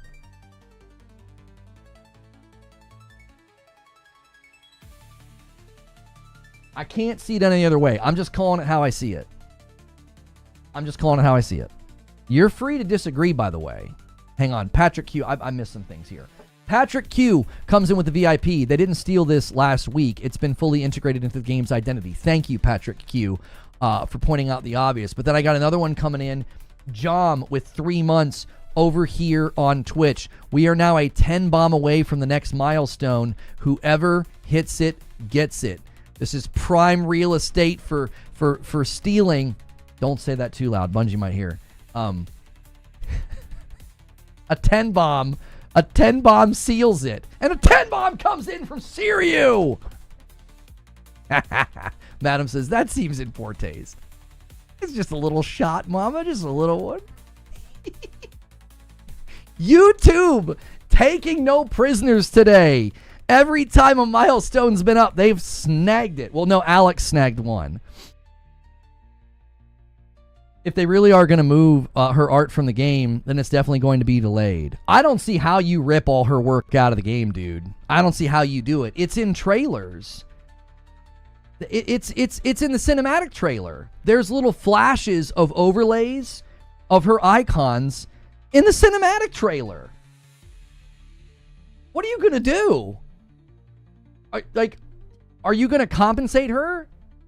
Because unless you take those trailers down, she needs compensation in perpetuity. Those trailers staying up, she deserves an ongoing form of royalty at this point. Or a flat fee that anticipates the ongoing impact of those trailers and those assets being viewable by the public. Her compensation should be, thank you, Siri, by the way, for the 10 bomb. Her compensation should be assuming that her assets and her artwork will be visible in all these trailers, these videos. Their showcase, like, what about their showcase? What about their stream when they debuted it? I think you have to nuke the site from orbit. I really do. I think the trailers have to be delisted. I think the streams have to be delisted. Everything has to disappear because it's every piece of those marketing elements. It's got some of her stuff in it. And a 5 bomb comes in from Pathalon Phoenix. Oh my gosh. I know what you're doing. I know what you're doing, sir. We are now a 20 bomb away from the next milestone of 175. Ripe for the taking. Twitch, this is your shot. You're going to have to act fast because Pathalon Phoenix is the one that set this up. All right? You got you maybe have 30 seconds. Maybe. Right now, I owe YouTube 10. Every 25, I get 5. Whoever hits it gets it. That's the competition. Pathalon's been kind of flexing on Twitch today. Bungie should fire the current art director and hire Jade Raymond. Why? So she can be a part of the project for a couple of years and then walk and it doesn't ship?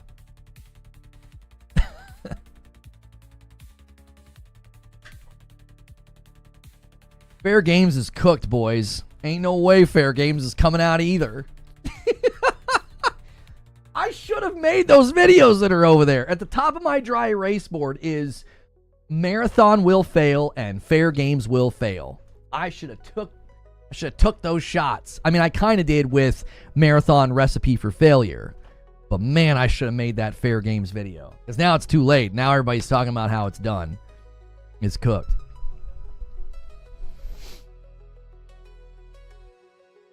Sony backed the wrong horse with the Fortnite light crap. Well, I actually hope that PlayStation learns a valuable lesson in this. And they see Helldivers 2 has been successful for a reason. Figure out the difference between Helldivers 2 and Concord Marathon and Fair Games, and you'll find your way out of the forest. Lightleap says, Lono, I just realized they didn't really innovate on the name. They just used an old IP. They copied the game modes from existing extractions. They clearly used animations from Apex, and then their complete art style stolen and created by an outsider. They did nothing creative internally about this game. Yeah, so I had a tweet where... I'll just show you the tweet, Lightleap. You'll really appreciate this in light of what you just said. Right? A $2 super chat from Dan. Omar said it best in Town Hall. She acted too soon. Oh, you think she should have waited? I think she was driven by passion. Like, it was probably pretty upsetting to see. This is what I said. Said this a couple of days ago. I said, man, when we said Marathon was a derivative minimum viable product, what an understatement that turned out to be. Like, understatement of the century. Listen, I tried to tell people, do you remember the conversation we were having? And people were like, it's just an alpha. You're judging this too soon, Lono. It's not out yet. They kept telling me I couldn't judge it. I said, don't tell me that I'm not looking at a car without an engine. I can tell I'm looking at a car without an engine. I could tell that this thing had nothing to it. It was hollow. We've all, not me as a content creator, we all here right now, we've been doing this too long to be duped anymore. You shouldn't be tricked by simulated gameplay, and you shouldn't have been tricked by their showcase. From moment one of their showcase, I said, I don't know what this is. There's nothing to it. I said it's an MVP. It's a minimum viable product. There's no passion behind it. There's nothing. It's empty. Everyone could tell. Homie, I sat here in this chair and argued with people up one side and down the other who kept saying that I was too early. I was ahead of myself and I was being too preemptive and the game's not out and it's in alpha. And I'm like, dude, are you kidding me? We can see it. We could see how empty it was. We could see that there was nothing to it. It was obvious. Everything we saw was just like bullet point listed by Lightly. If she had waited for release, she would have made a fortune in lawsuits. Surely if she's into gaming at all, she saw these assets earlier than the alpha. She saw something in an announcement trailer, I thought she said. They stole her music too? They said musical style. That person's tweet is in my video that's coming today. Yeah. Yep. Depends on if she trademarked it. Oh, you don't have to trademark it. Meech with 44 months in a VIP. Good morning, Lono and chat. Hope everyone's doing well. Listen, if she gets paid, I'll be shocked. I'm just going to say it. Thank you so much, Meech, for bumping the line. I'll just say it. If she gets paid, I'll be shocked, because if they kill the project and they nuke everything, what are they going to pay her for? I could totally see the smarmy corporate side of Bungie saying, you know, in light of the fact that we've completely canceled the project and nuked all marketing materials and videos, we actually don't see any recourse here for justifying paying you. I could totally see them pulling that move. Just if they nuke the site from orbit and there's nothing left, it's still stealing. There are a ton of artists that still haven't been compensated for theft. This is not the first time Bungie's been caught stealing artwork. PWH Town with a member plus in 22 months. $3.2 billion is looking to be wasted investment. Sony needs to absorb Bungie immediately. I think Sony is probably sitting in a pretty powerful position right now that doesn't bother them. $3 billion in the grand scheme of things, when they're increasing their acquisition spending by like $8 billion, their last budget meeting or whatever that was, I think $3 billion in the grand scheme of things is not a concern.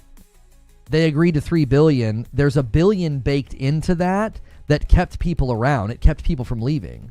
They literally baked in an extra $1 billion into the acquisition so that people didn't leave, and they let Bungie stay independent. I don't think PlayStation's bothered by any of this.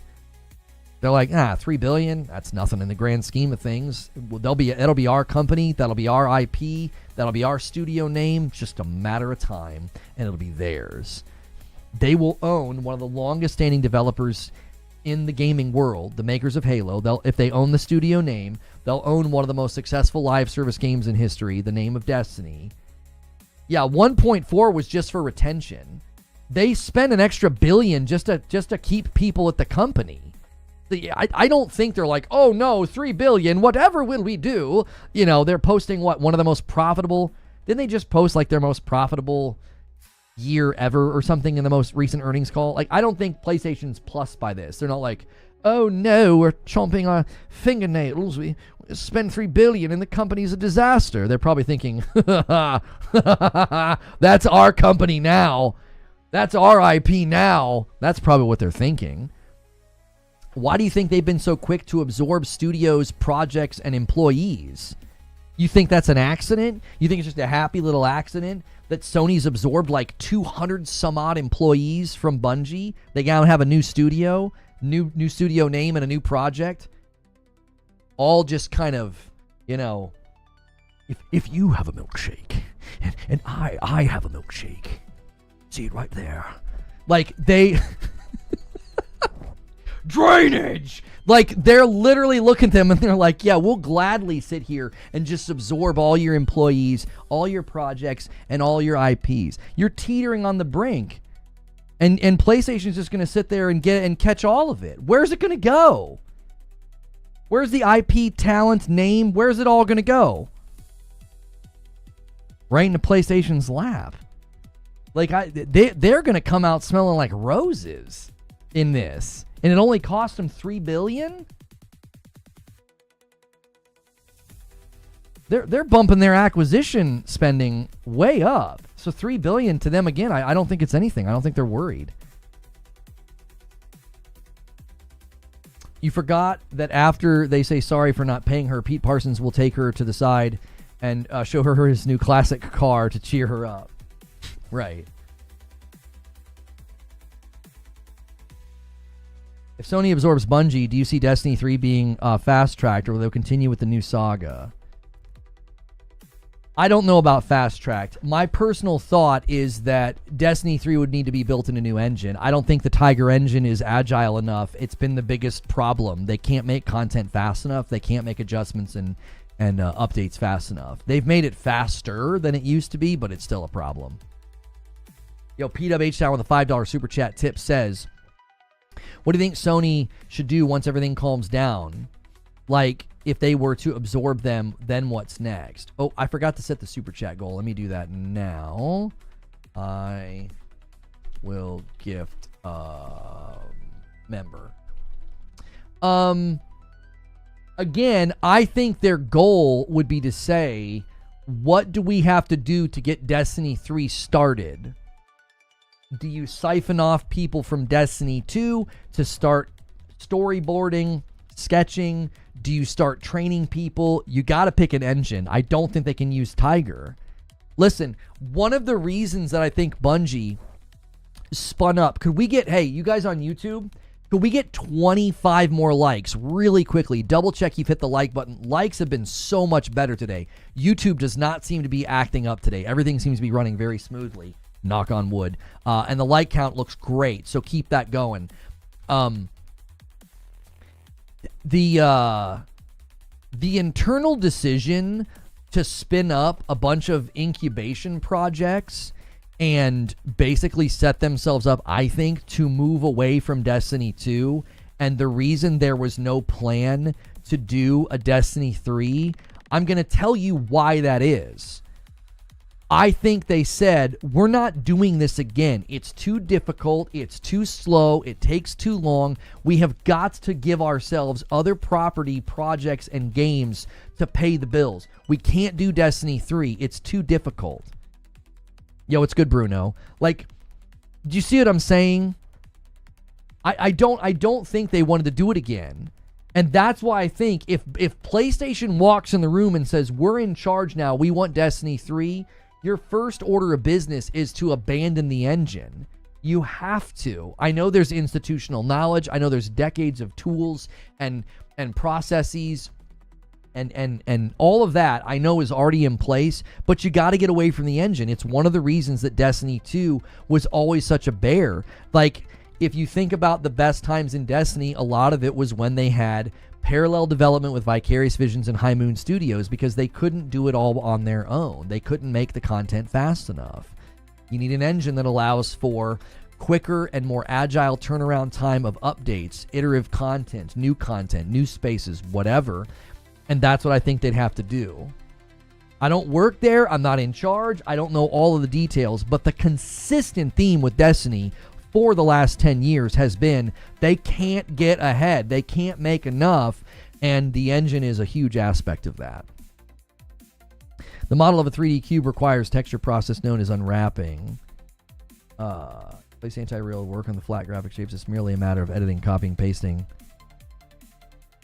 Right, but they're going to have to do that in so many instances. I think the other problem too, 512, is that her work is in other places.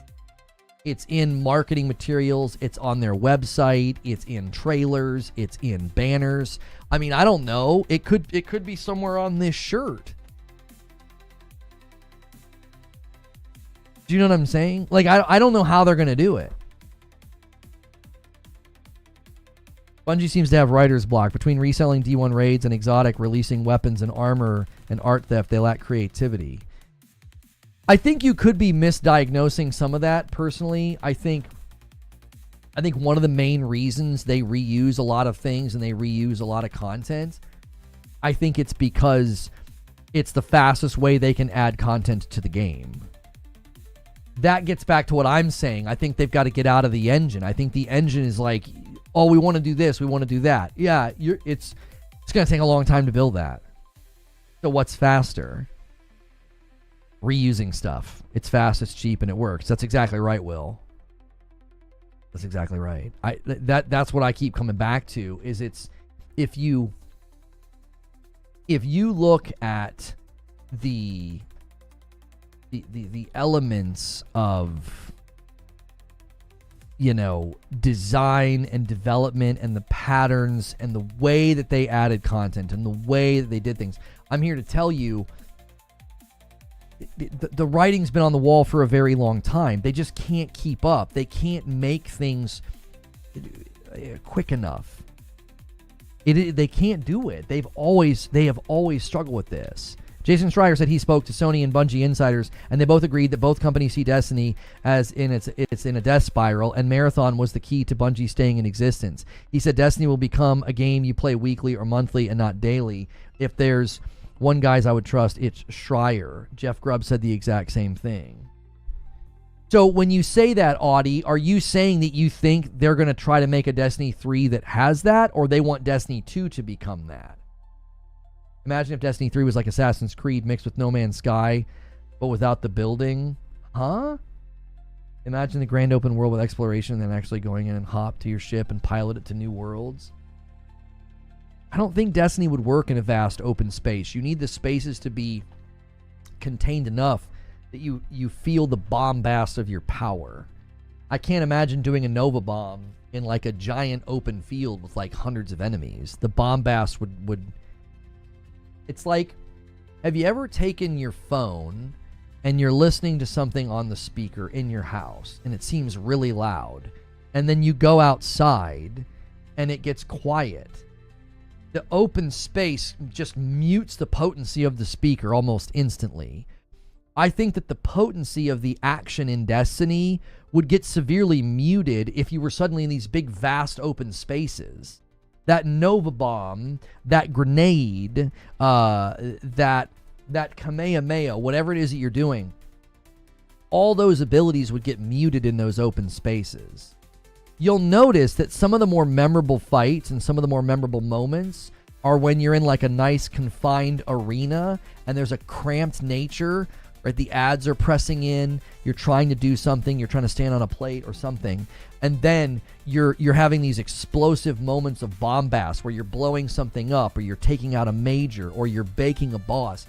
That all gets very, very muted if all of a sudden I'm in this giant, vast open space and there's just enemies rummaging around for as far as the eye can see. I suddenly don't feel like I'm in a power fantasy with punch.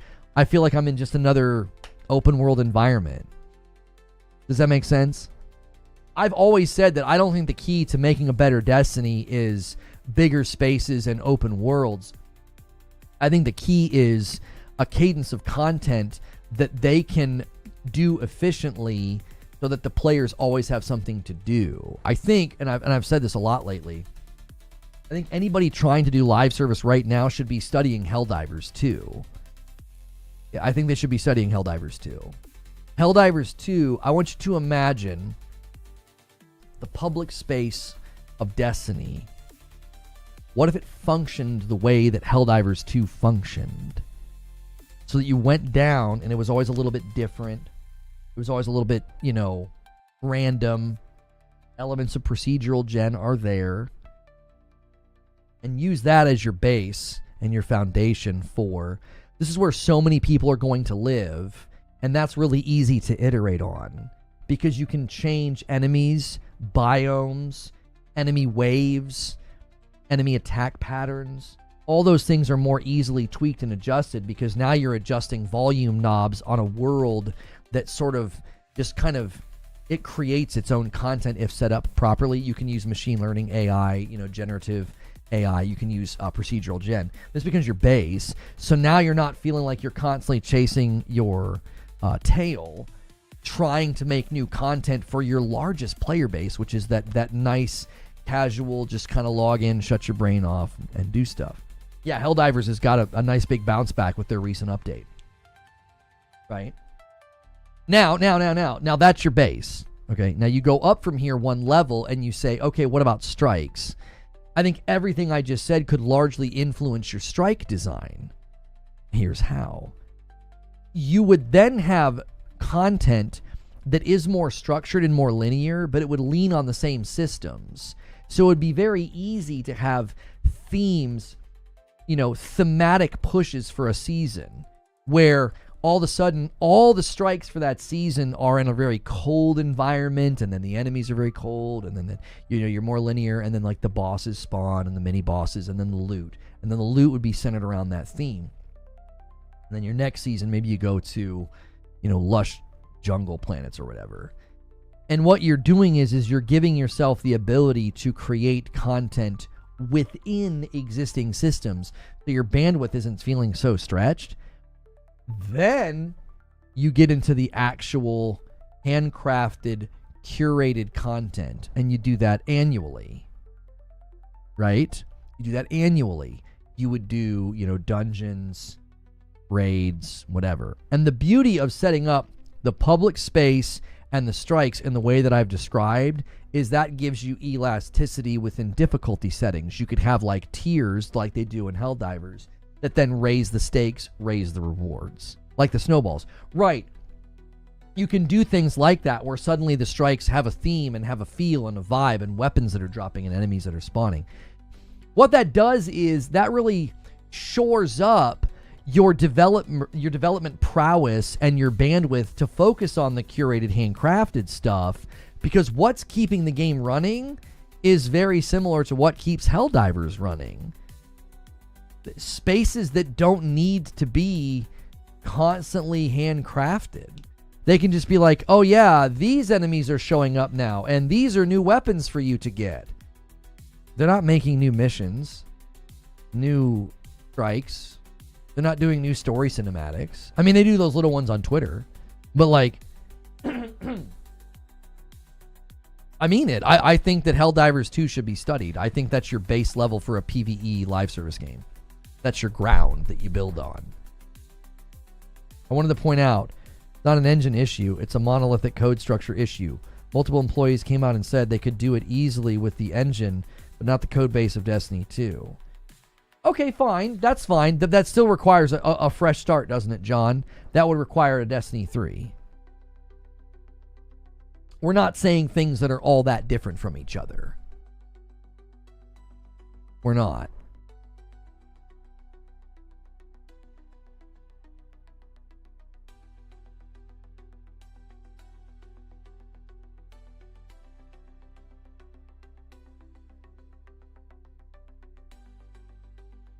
Insane Returnal vibes from these bosses.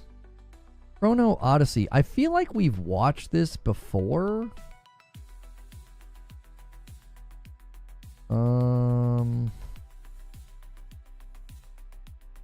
Playing monolithic code structure as opposed to... Is there gameplay in this?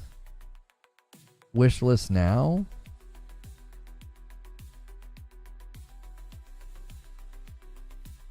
This was dropped 4 minutes ago.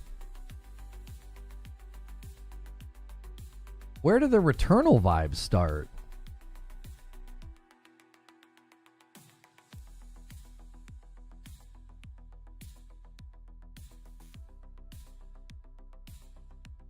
Oh, that one kind of looks like Frike a little bit.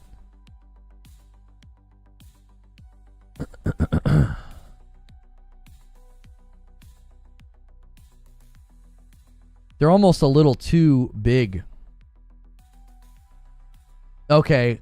Yeah, no. I'm seeing it a little bit here. Yeah. That arena in particular and that boss in particular. It's a little bit more grotesque. It's a little bit more, like dark and macabre.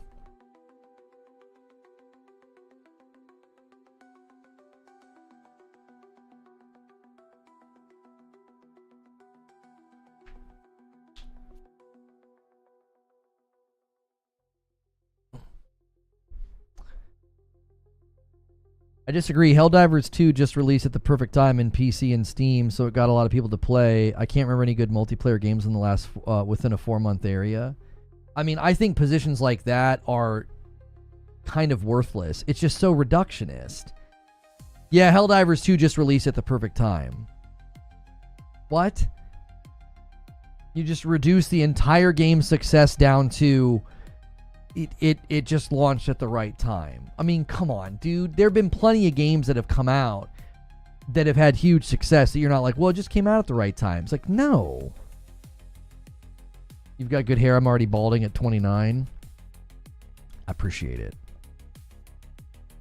Like, Helldivers 2 has had great success because of a litany of things. You can't reduce it to one thing. To do so, I think, is incredibly dismissive and unhelpful. Oh yeah, it just launched at the right time. So nothing about the content loop, nothing about the cinematic quality, nothing about how fun it was, nothing about how it went viral, nothing about how its comedy played a role, nothing about how like their marketing was on point. Timing is crucial, but it doesn't mean anything without a good product. Right, like you can have the perfect timing. Like Marathon and Arc Raiders are evidence that like the product matters, because there clearly is people that are looking for extraction, even though I think it's a too small of an audience for a mainstream company to target it. I still stand by that assessment, but clearly Arc Raiders is showing that like timing and quality have to kind of be banging on both cylinders. Multiplayer games need to launch at the right time to find success, as it has to find the first player base. Yeah, but what you're saying doesn't make any sense of like, how would you deduce why Marathon isn't doing well and Arc Raiders did well? It has nothing to do with timing. It has everything to do with quality.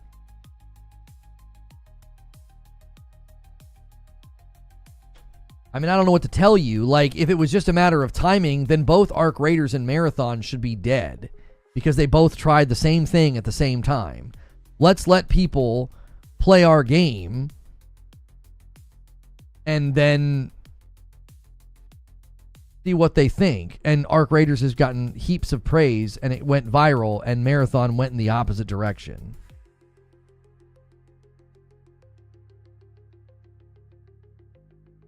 Did any other games come out at the same time where they're all huge viral hits? Arc Raiders doesn't have the backlash and the baggage that Bungie carries. Yeah, but you can't do that. Like, you guys keep trying to come up with very external reasons why something's being successful or failing. Bungie's game isn't failing because of baggage and backlash. It's failing because it sucks and there's nothing to it. What? No. Oh, yeah, there's baggage and there's backlash. No, Arc Raiders has been praised for the internal mechanics, the way that it looks, the vibe, the feel. There's not some external reason. Oh, yeah. Arc Raiders, it just doesn't have the baggage. Come on.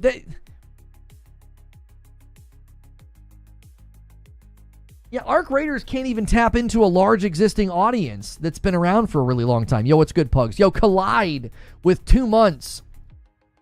Thank you so much for resubscribing. I greatly appreciate it. Moving the line to 158. A nice strong start to the week. YouTube ran away with it. Every 25, I still give 5, but it goes to the platform that hits it.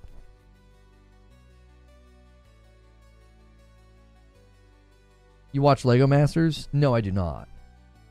But that's two different things. Look back when Helldivers 2 did not get much of a look of it until release. That first player base screamed how good it was, and it helped it massively.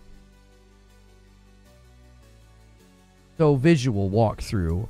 Are you arguing with yourself, or are you just being contrarian? I want you to reread what you just said.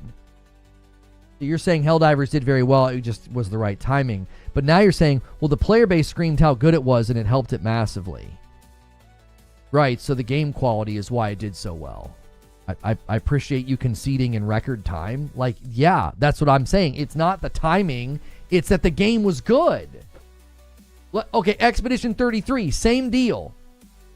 Same deal. Expedition 33, I tried to tell people, look at the player base numbers. Word of mouth is spreading. The game is just, and people are like, no, there was a lot of marketing. What? Have you ever seen a player base number do what Expedition 33 did on Steam? That's word of mouth. That means the game is the reason that it's doing well, not the timing. Yeah, Expedition 33 had terrible timing. It was standing in the shadow of a long-standing franchise dropping an amazing remaster, Oblivion. Look at this.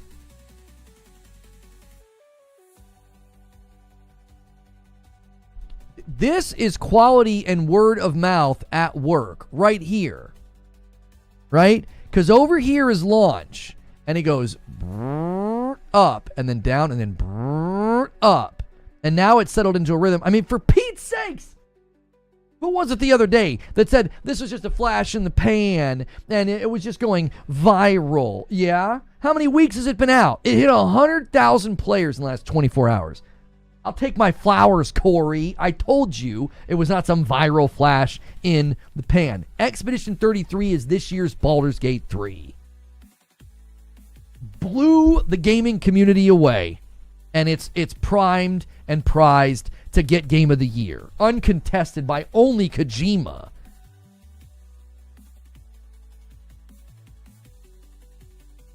Release the Kraken. Thank you for using your Prime sub on me as well. Has anyone checked on John Marathon? Thank you so much for getting us to 159. A hype train's about to start on Twitch. Twitch, this is your moment. This is your time to shine and come back and tie it with YouTube. Could be possibly where Sony's position itself with Sony live service, so it could go anywhere, but some exclusives remain to console. I'm not sure what you're saying, Collide. That's a solo game, not a multiplayer game. Yeah, we needed reminded about that visual walkthrough. Are you going to make a point, or are you going to state the obvious? You argued that you reduced Helldivers 2 success down to, it was just good timing. Expedition 33 had terrible timing, and it did incredibly well. What are we talking about? We're using that as evidence. Reread, walk with me. Could it be a possibility where Sony positioned itself with Sony Life service so it could go everywhere, but some exclusives remain to console exclusive? Your sentence is nonsensical. You just made me reread it again. It sounds like Dr. Seuss on alcohol. What do you want me to do, brother? It doesn't make any sense. Hug says, I'm not surprised to see the issues Marathon is having. It's not what the Bungie base wants. We are used to great stories and great FPS gameplay. Not saying Marathon won't have that Bungie FPS magic, but I have zero desire for a PvP-focused game only. They simply should have invested in a new Destiny. Live service? I know you were trying to say live service. Your sentence structure still doesn't make any sense, Collide. You're not making any sense. Reframe it. I don't know what you're asking me. I can't deduce the question in it. It's like a random smattering of words. You can reframe it. I'm always happy to answer your question, but don't make me reread something that's confusing. It's a waste of our time here. I'm happy to answer your question. That's because Crow made a wish with Riven, and he came back as basically. Oh, you guys are discussing Destiny story. I don't know anything about that now. Yeah, the FPS, the first-person shooting feel of that game wasn't the problem. It wasn't. It felt fine. Helldivers 2 was good timing. Yeah, he's saying it was successful because it was good timing. I'm like, I don't know if I even agree with that. And secondly, that can't be the only reason that something is successful. Didn't it release alongside Rebirth? Yeah, it launched at a time when there were other big games coming out. I actually remember that being part of the conversation. People thought that Helldivers was being set up to fail because it launched around the same time as a bunch of other stuff, and people were like, man, what are they trying to do? Quietly kill this thing? They're not really giving it a shot. Arguing that it was good timing, like, I don't even know what you're talking about. Was that also when Palworld launched? Palworld was like a month before, I think. Yeah, Palworld was going nuts on Steam charts. We don't know how many people were playing on Xbox, but I mean, stands to reason it was probably doing pretty well. Oh shoot, I forgot to check this today. Yeah.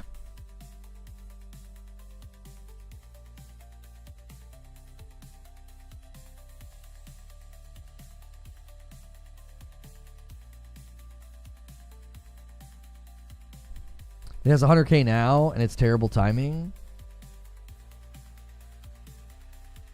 Rebirth came out like a month or two after Helldivers, I think. Okay. Helldivers 2 release date, February the 8th. FF7 Rebirth release date, February 29th. You're correct. It was later in the month.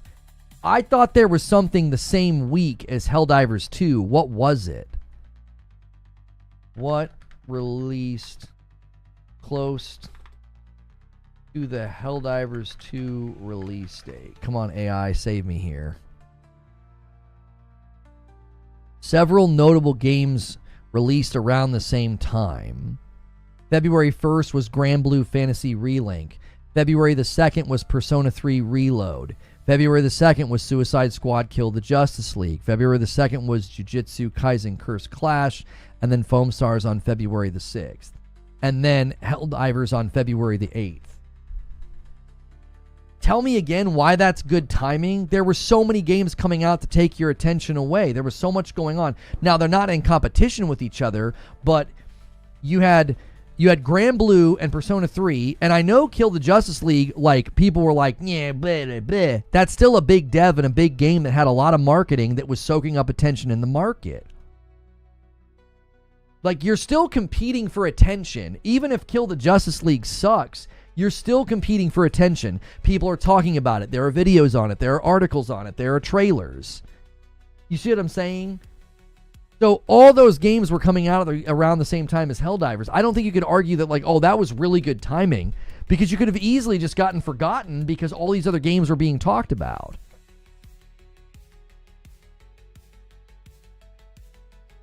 Helldivers rose to the top because it was a good game and the others weren't. Exactly.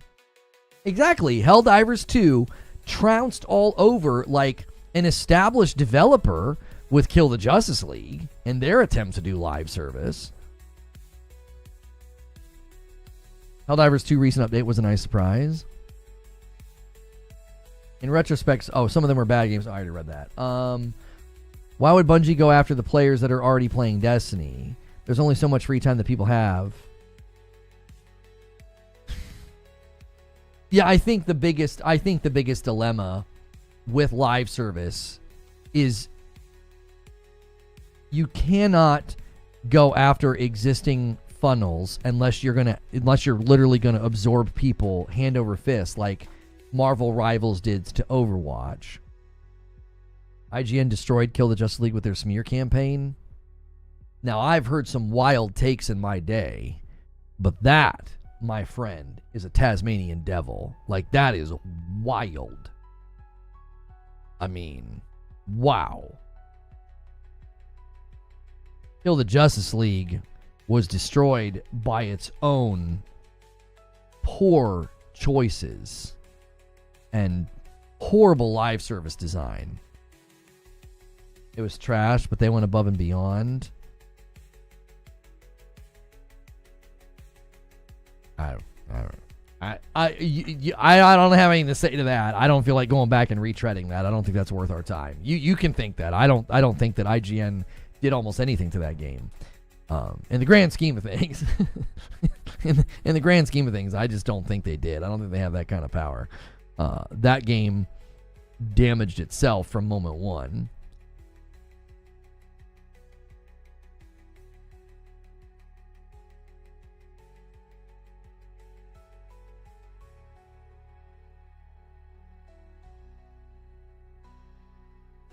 Kill the Justice League will have more in sales than what Marathon will see. PvP extraction shooter players will flock to Arc Raiders And once invested in Arc Raiders, they'll ignore Marathon and its delayed release. Thought I was the only troll here. I think you've got some competition lately. At least he's not blaming Sweet Baby. Yeah, that's why Kill the Justice League failed. Yeah, because of like the tiniest amount of influence from that studio. Or not studio, that consulting firm. Finals also found a community. It's a newish multiplayer game, but it's free to play. I don't mean any disrespect to Finals. I know people have been praising it. I don't think it'll be around in 2 years. I think Splitgate's going to struggle in the same way. I don't think games like that have the endurance. I don't think they do. You can be super creative and fun and awesome, but I think people will engage and walk very quickly. I think your churn and burn rate on games like that is so high. Sorry about it writing. I'll make sure to proofread. English is not my first language. No, that's fine, Collide. You don't have to apologize now for the 10th time today. You said, my bad, I'm sorry. Give me a sec, I'm sorry. And now you're saying I'm sorry again. There's no reason for that. Okay, here's what you're trying to say. Could it be a possibility that Sony is strategically positioning itself to release its live service games across multiple platforms in order to maximize reach and revenue? Yes, they have literally said this. That's actually been known since a Herman Hulst interview from years ago. Live service games will always be multi-platform to expand their reach and have a greater chance of success. So that's obvious from interviews with Herman Hulst. While still keeping certain flagship titles as console exclusives to preserve the value of its hardware ecosystem. I think your observational skills are on point. You're just restating things PlayStation has said, basically. This is their strategy, yes. Herman Hulst said they have a dual approach. Live service games drop multi-platform. Their big tentpole narrative-driven titles are there to drive the hardware and the console ecosystem. You've just done like a bullet point summary of something Herman Hulst said like a year and a half ago. So, that's spot on. And I think what you're saying is why it was always so irritating to listen to people claim that like, oh, PlayStation's multiplat, they're going multiplat, they're doing what Xbox is doing, when Herman Hulst flat out tells the shareholders that that's not the case. They're not following in the footsteps of what Xbox is doing. They're charting a completely different console-centric strategy. Why am I being mentioned in this?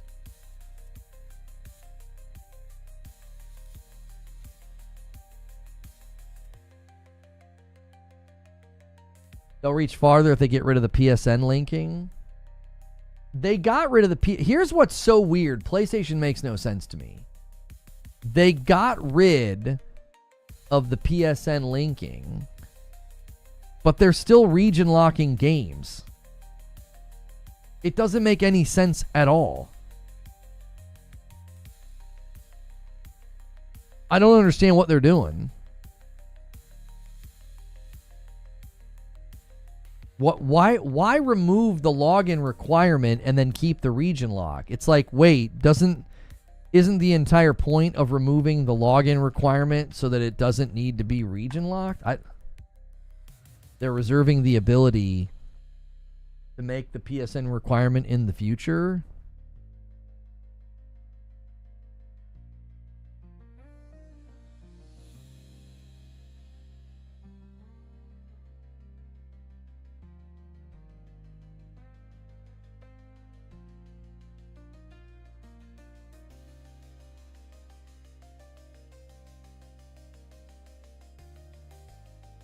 They may not be able to do business in those regions for whatever reason. I don't understand. Like, why would Shift Up not be able... Okay, so let's look at this. Stellar Blade Steam.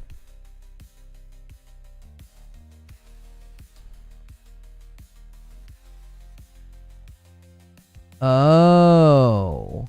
PlayStation is the publisher.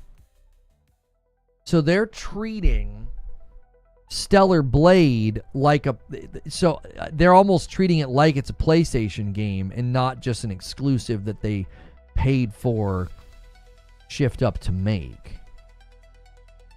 That is interesting. I wonder if that's why. That's so dumb, though.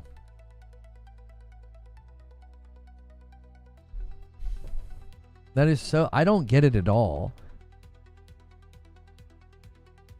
At least if the PSN requirement's not there, you're not going to get review bombs day one by people who can't play the game, and they'll buy it and leave reviews and complain or whatever, which is stupid, and I don't know why people do that. But, you know, at the very least, that's not going to happen. But I don't know. It's up to the region to unlock the block as well and take a while to... we've not done any research that indicates that, Quintar. Where did you hear that? Where did you hear that the region has to unblock?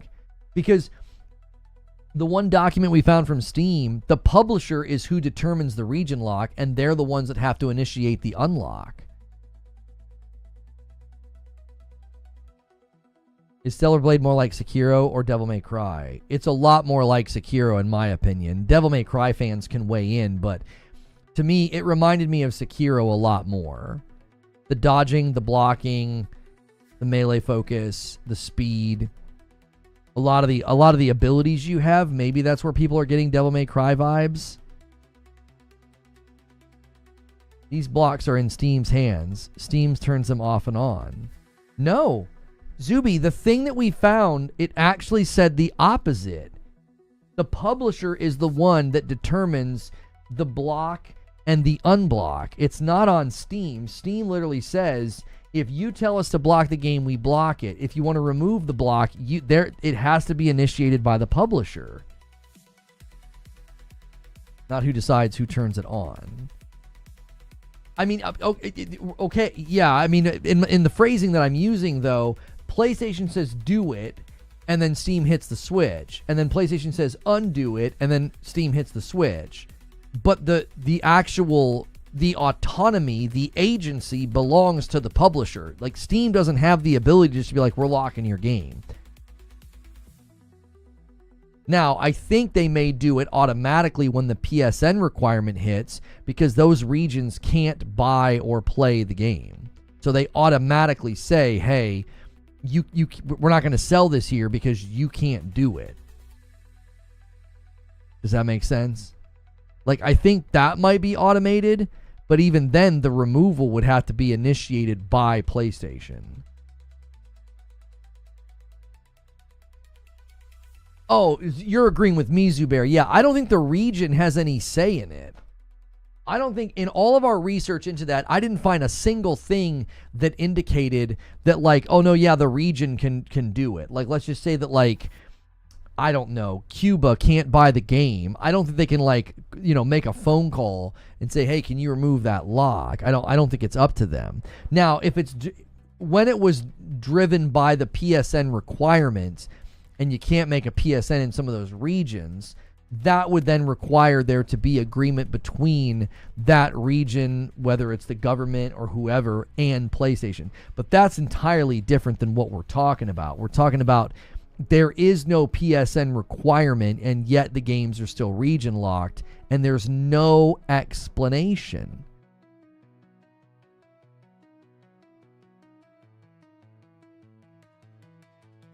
Holy crap. You guys remember when everybody got really mad that Digital Foundry did an ad? Some mobile slop being advertised here by IGN. I mean, farming Twitter blue money with false headlines must not be working out for them if they're out here taking ad placement for mobile games. How the mighty have fallen.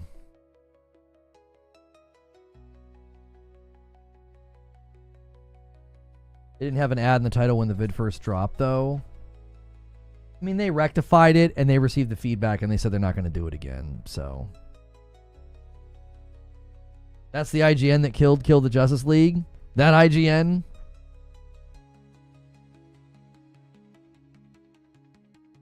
At least it's not Ridge Wallets or Manscaped.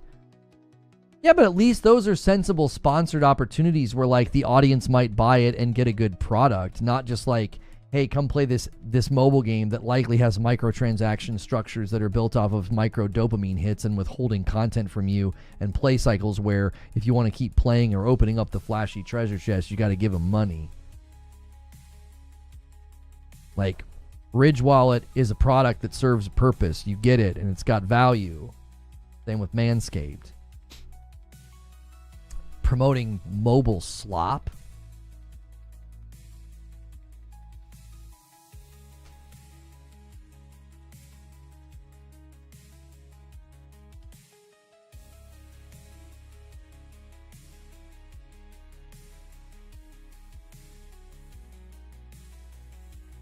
Ridge Wallet's dope. Why don't you like Manscaped?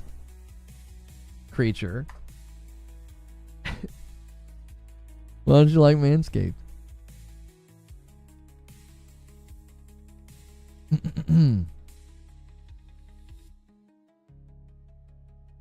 I've had a great experience with Manscaped. The trimmer is amazing. I've heard good things. I've heard nothing but good things from people that have used it. Nightfire says, I can tell you 100% that the game can't be sold in Cuba because of international sanctions and trade embargoes that have been in place in the 60s by the U.S.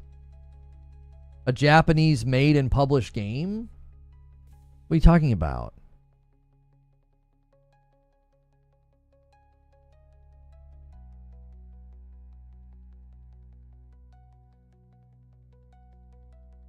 I didn't realize that. I just picked a random country. I just picked a random place and thought, yeah, maybe it'd be blocked there or whatever. New Anno 117 Pax Romana gameplay trailer released. What kind of game is this? Oh, it's like an RTS. No thanks.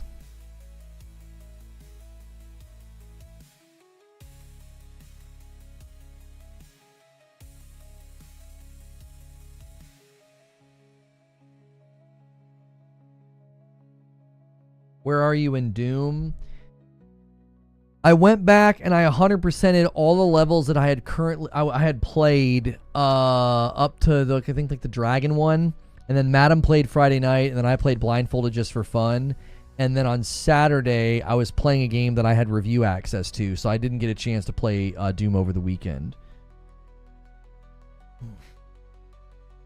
Marathon, stolen artwork.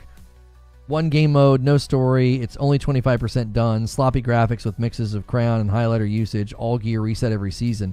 How does this sound remotely successful? Yeah, well, I'm like I said, all the signs were there, and you know, I've said similar things about fair games. I just don't see it working. A therefore B, B therefore C. C does not preclude A. PSN linking is not necessarily the reason region lock is still there. Okay, the region lock started with the PSN thing. PSN is no longer required. Region lock is still showing up on PlayStation published games. If PlayStation would like us to speak accurately about what the frick they're doing, they can tell us. And until then, I don't have a way of saying anything other than it seems related to the PSN thing. Maybe because anybody could at some point in time do PSN and then link and get their trophies, and we don't want somebody to be in a region where that doesn't work. You know what I'm saying? Like, I don't know. If they're not going to speak to it, then I don't know what we're supposed to do.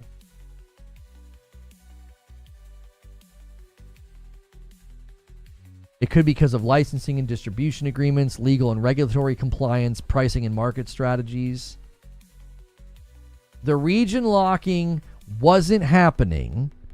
They have been putting PlayStation games on Steam for a while, and the region locking showed up when they did the thing with Helldivers. If they would like us to accurately discuss and report on why they're continuing to region lock games, they are well within the power to publish a blog or a tweet and say, hey, we've had ongoing questions about why the games that we publish on Steam are still coming to the market region locked, even though there's no PSN requirement.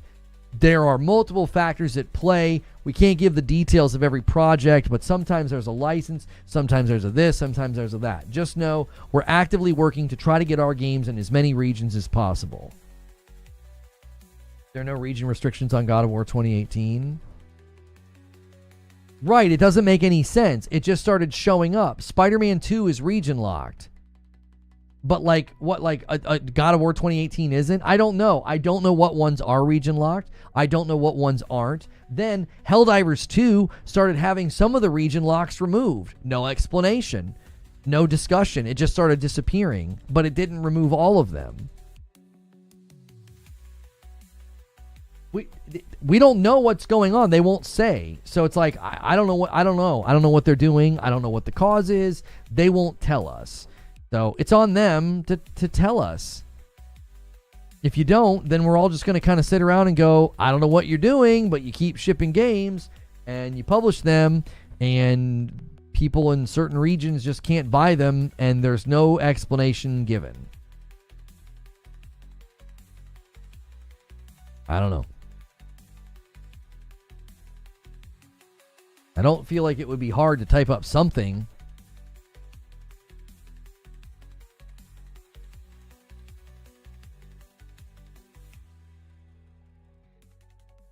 Ex-Bungie dev says Marathon leadership was extremely toxic and humiliating to work with. Bungie leadership needs to be gutted completely.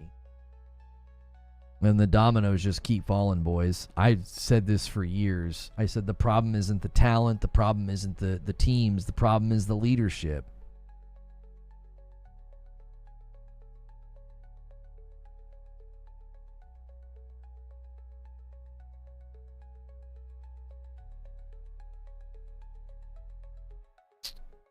Gareth Jensen posted on Blue Sky, as a former Bungie employee who worked on Marathon, I feel for those at the studio. Working with engineering Marathon leadership was extremely toxic and humiliating. I won't speak about the rest, but Bungie leadership needs to be gutted completely. TikTok, boys. TikTok. Do you guys remember? Do you remember in 2020 and in 2021 where I said that if that was the way they were going to run their company, that it would lead to bad things happening? Remember when I said that? It's like, you can't run your company this way. You can't. You want to get involved in like corrupt cancel culture nastiness. You want to target people. You want to have secret discords where you target content creators and blacklist, content creators. You want to ban somebody from your game because people started figuring out that you had something to do with what happened to me. I kept saying, I was like, if you're going to run your company this way, yeah, you'll get what's coming to you every time. You can't run companies like this. You can't. It's corrupt. It's unprofessional, and it is always born out of an internal toxic culture. I told you guys back then. I said it. I said they are going to get their comeuppance. And these are not chickens coming home to roost. These are velociraptors. I mean, from the point that they did all that crap in 2020 and 2021 to now, look at the downfall of the company. It's like reading an epic legend or something. It's like reading some kind of a medieval story. It's like, how does this happen? And I'll tell you how it happens. Everything I told you back then was true. I said, from the inside out, the leadership is so corrupt. To do what they did and to say the things that they said, to just publicly lie and to literally ruin a person's life and career, like that's insane. And I told you guys, I said, you will see the truth one day. The veil will be removed and you will see this company for what it is. And right now, they're standing there with no mask, out in view of the public. And I didn't have to do anything but just wait. I didn't have to say any of the things I knew about. I didn't have to go public with any stories or put anybody on blast. I just sat back and watched. And the horrible thing about it is there are hundreds upon hundreds of people at that company that had nothing to do with any of this. It's why when I covered that puff piece by IGN where they were like brushing the misconduct under the rug, it's why I had ex-employees reaching out to me and saying they appreciated my coverage. That's when I found out that they were internally running narrative on me at the company. And that's when we got a lot of pieces to the puzzle and started figuring out that like they had a pretty significant hand in what happened. So it's like, I don't know how you can see. Imagine working in a company that size and they're that petty and they're that hubristic. They're that ego-driven that you're going to get down into the mud and like ruin a streamer? Like what the frick is going on? Like I don't think I've ever seen a company that size behave this way. And now you're seeing why. That's who they are. Death by hubris. Creature went a different direction. He called it Bungie killed Marathon. That's the video we've got coming soon.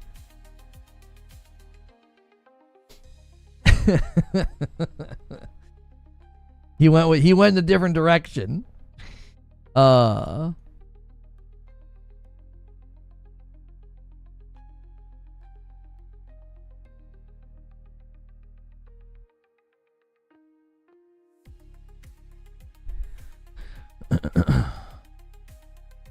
I've seen a company larger behave that way.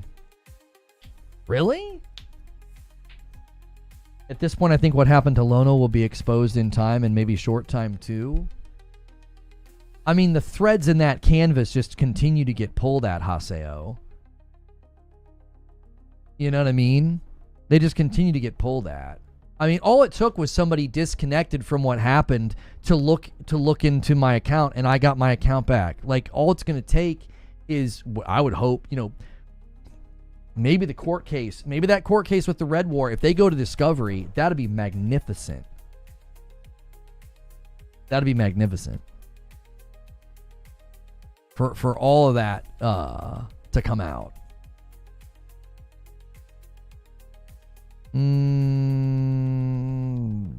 Play? Hang on a minute. I'll say Blizzard is still the worst. Yeah, I mean they have their own closet. As far as skeletons in the closet, I mean some of these people have a crypt worth of skeletons that are rattling right now. You know what I mean? I don't see anybody strutting around acting big about me anymore. I wonder why that is.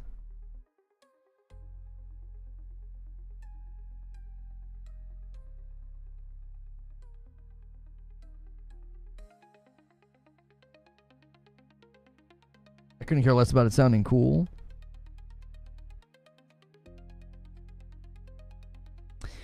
I don't care this time, but I definitely do feel like a lot of the videos that I've seen that have done well and they get picked up and they get reacted to, they'll say something like that. You know what I mean?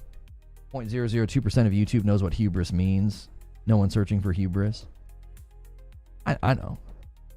I'm just that the artist side of me wanted it to be that and not. But it's fine. It's fine. We've used that idea before. This thing killed this thing. Lona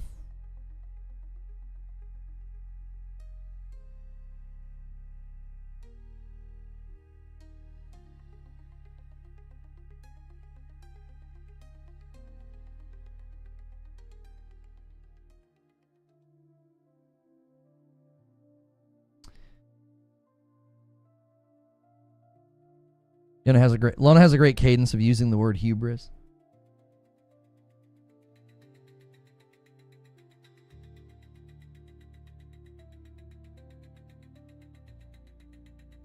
Okay.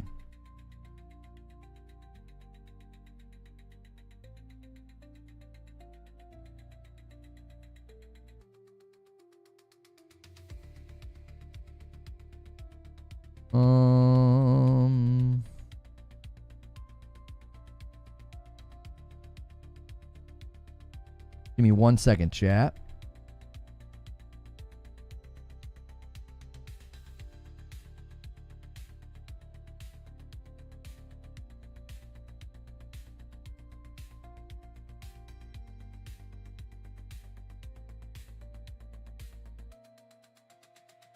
Shallow and pedantic has to be the #1 most used phrase. I don't know how much I say shallow and pedantic. I've said hollow, excuse me, hollow a lot lately. I definitely like the word hubris, you know. I do. It's a good word. Hubristic. It's good.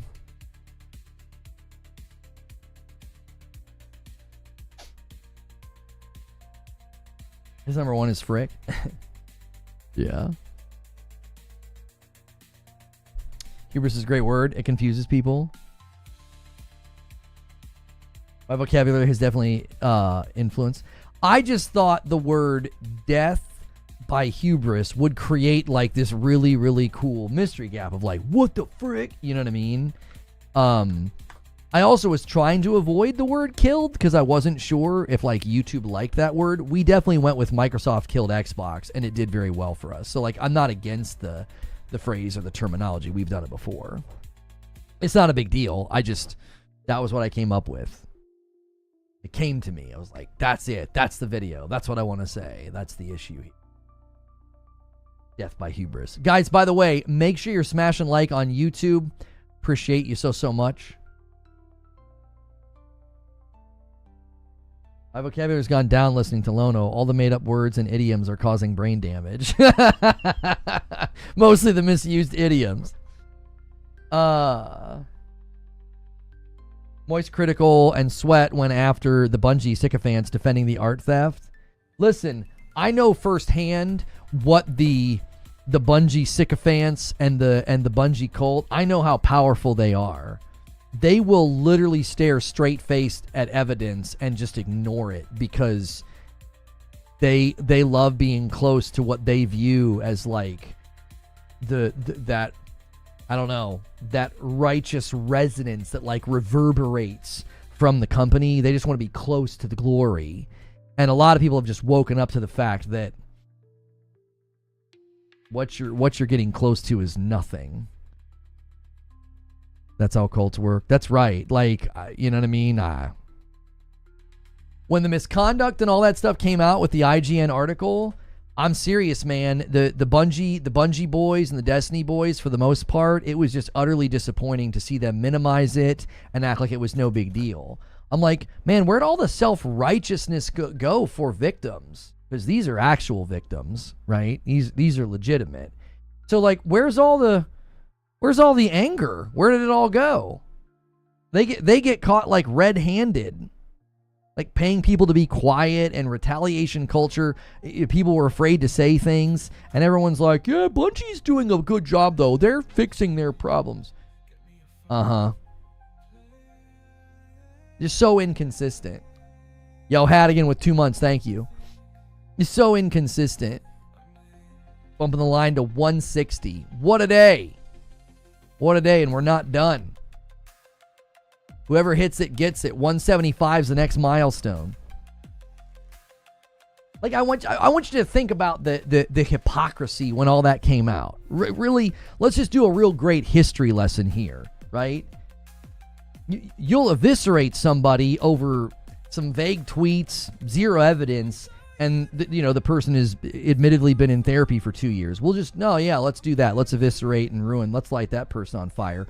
Bungie gets caught with rampant misconduct at the company. They dismiss people quietly, celebrate their exit, pay the victims to be quiet. The victims are scared to say anything for fear of retaliation at the company. And what does Bungie get? A pat on the back. Apparently, that's what you're supposed to do now when you do something wrong. I guess that's just what you do. You just spend money. So they're going to spend money to make, the victims be quiet. Victims are scared to say anything at the company. But because IGN stands and acts as a meat shield for Bungie at the time, all of the sycophants run, oh yeah, let's all pat them on the back and cheer for them. How are you feeling now about cheering for them? You feel like you chose the right side?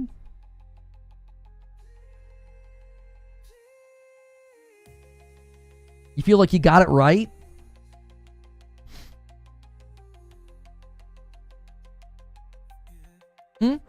Where's all the outrage, by the way? Where are they? Where's that cancel brigade? Where's that monster you so willingly unleashed 5 years ago? Where is it? Are people using their platforms now to talk about this and to take Bungie to task? I doubt that they are.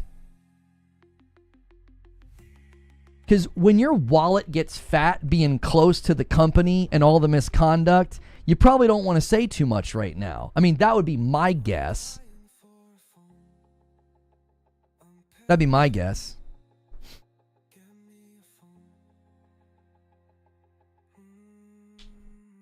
I'm just shocked that you're still banned from their game. I mean, they're never going to undo that, dude.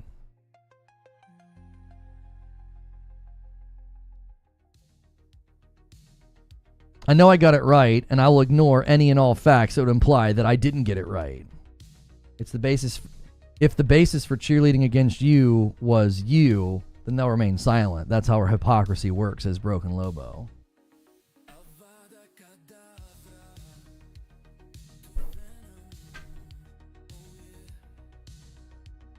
I don't know. It's got to be a real weird existence to be a hypocrite all the way down to the soles of your feet. Like, that's just got to feel weird to wake up every day and to be like, my character and integrity is all imagined. It's all fake. There has to be a very gnawing sense of annoyance. You know what I mean?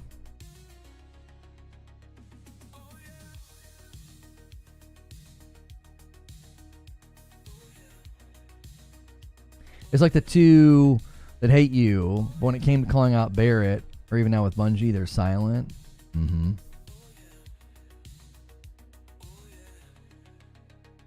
And Andrew has a really great line in one of his songs, on Songs to Burn Your Bridges By. He says, "We'll take solace in your silence." Because I do. I take solace in their silence, because I think the silence is largely motivated by fear. I think people that are like literally zipped up on this and won't say anything, I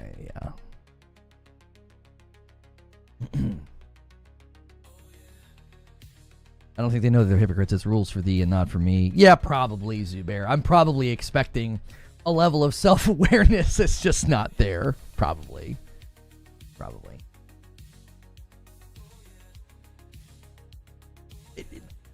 The thing that I've been able to hold on to is this will just keep happening. This is, and every time one of these dominoes has fallen, what have I told you guys? It's not over. It's not over. It's not over. There's more. There's more. There's more. When that IGN piece came out, go back and watch my coverage. How many times did I say, this is just the beginning? This is just the beginning. This is the opening salvo. There is so much more that will come. There is so much more that will happen. And I'm going to keep saying it because it's not over. It isn't.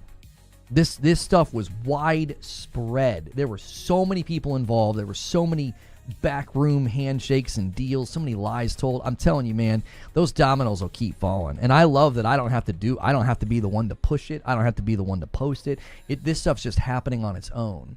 It's like the natural momentum of the cosmos. Like, you can't stop it. Everything snaps back into position.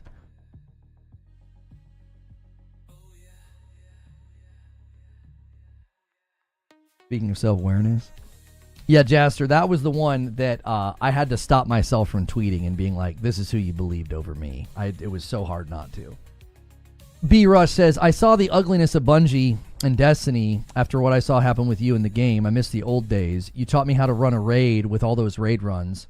I really learned how from your live streams. I miss watching you play Destiny for hours and your truthfulness of the game. Glad and happy that you're on this path now. Well, I'm happy to have you watching on Twitch. I'm happy that Twitch welcomed us back. Still, just going to continue to say that I appreciate Dan Clancy looking into everything. That was very kind and good of him to do. So that's the sound of inevitability. That's right.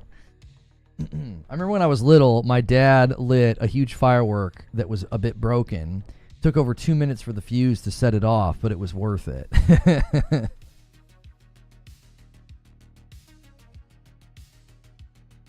We knew from the start that things fall apart and tend to shatter. Is that a lyric from a song, or you're just saying that? Yeah. I mean, that's the thing about this. That was one of the things I love so much about the writing in Andor season 1. It is brittle. I loved his line where he said that authority is brittle, right? He talked about how like oppression always breaks, it always leaks, and he says authority is brittle. Oppression is the mask of fear. Like, and I love that. I remember that part literally giving me goosebumps because I know I know exactly what he's talking about. It's like it takes constant upkeep. It takes a constant effort to like keep it all contained, and like you can't mess up any details or timelines because then you got to delete stuff, right? It's like it's so brittle. The whole thing was brittle from moment one, and now you're seeing like it's all coming apart.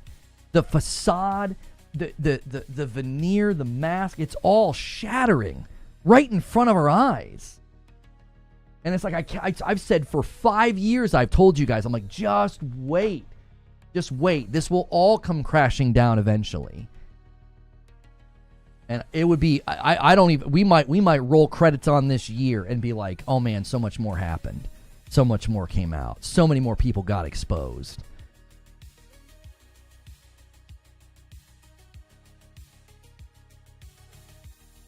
Yo, what's good, Devin Allen? How are you? You're better now after divorce, other stuff, but I'm good now. Yo, thank you for using your Prime over here. Mesla1, I appreciate that very, very much. Man, thank you guys for the continued support. If you do have Amazon Prime, that Twitch Prime, you can drop that on me every month. You got to do it manually, and it does support me. So thank you to everybody who continues to do that.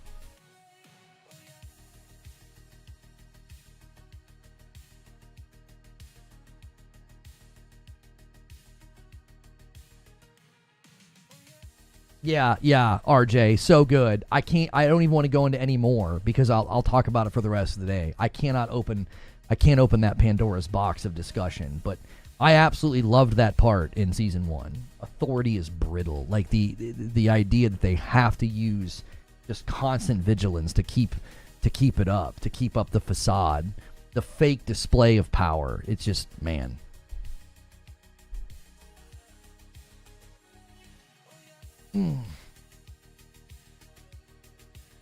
You fought hard for this. I appreciate it. I didn't do it alone, and we certainly appreciate the ongoing support. I really do. You guys that do memberships, you guys that do subs. That's how I do this full time. And I have a whole breakdown of this situation with Bungie and Marathon coming. I've got a video that I'll send you guys to sometime today, and you guys on Twitch, I hope you check it out. I hope you guys on YouTube check it out. That's super, super helpful when you guys do that. But right now we're still discussing stuff. Vindication. My vindication's happening, it feels like to me, in waves.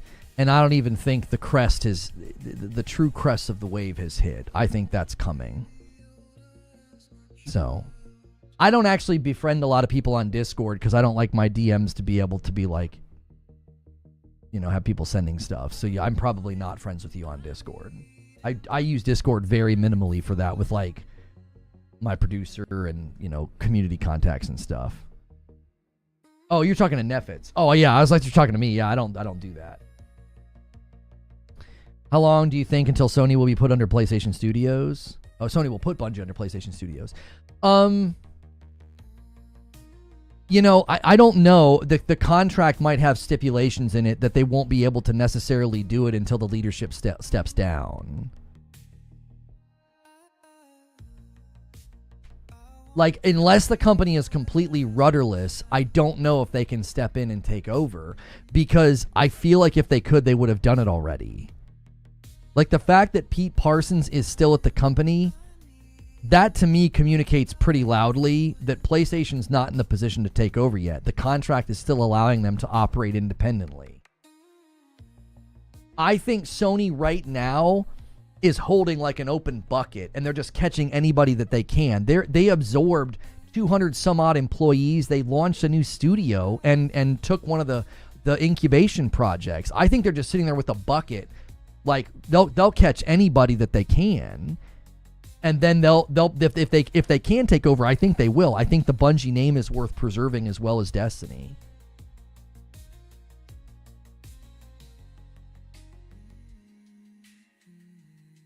Weird question, not trolling. Why wear a shirt supporting Marathon if we are not happy with Marathon and their egregious theft?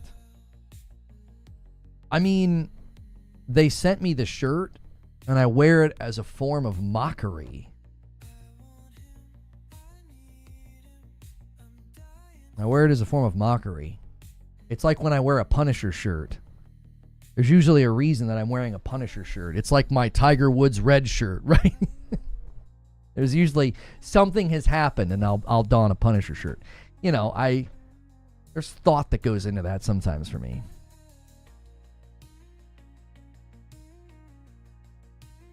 You think they would have already ousted the leadership by now? How independent are Bungie? I think Bungie is still operating independently. I don't think they can oust the leadership.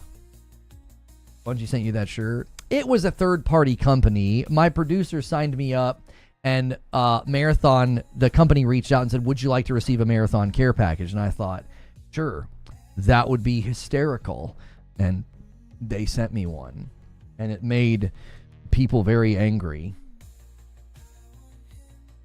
which, that's a unique gift that I have.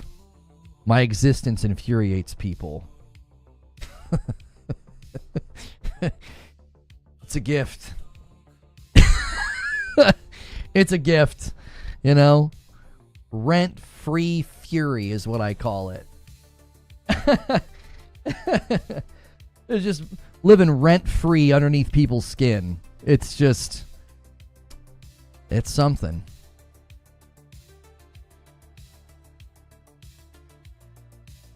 Who gets angry over a gifted shirt? Well, I also got this cute little guy. My children were fighting over it. They both wanted it.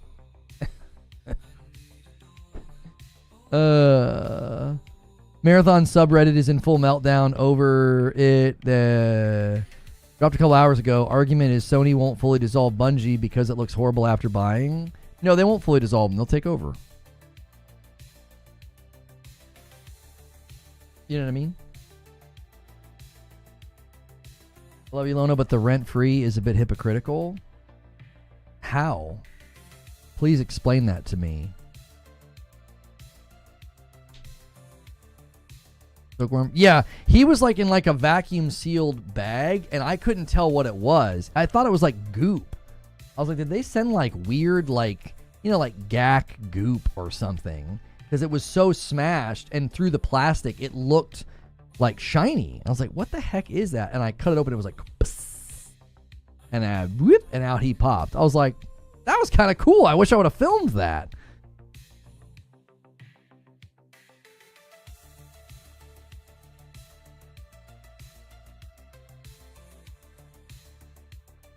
Why aren't they letting us play as those things? I mean, here's your game. This guy's your game. Yeah, let me play as a little bug. Crawl around on the ground, you know?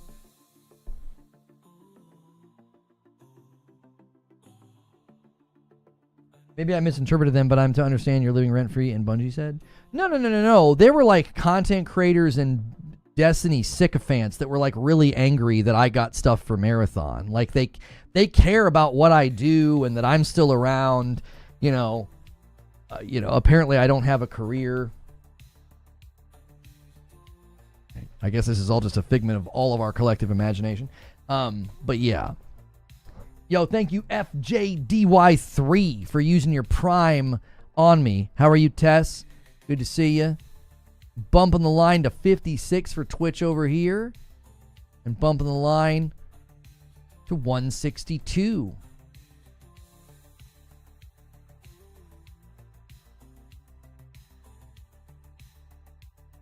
Everyone thinks that this is going to be just bad for Marathon. The hive mind of the internet has decided they won't buy Bungie games anymore. With half the devs, Destiny 3 doesn't have a chance. I think what you're saying is ludicrous. No.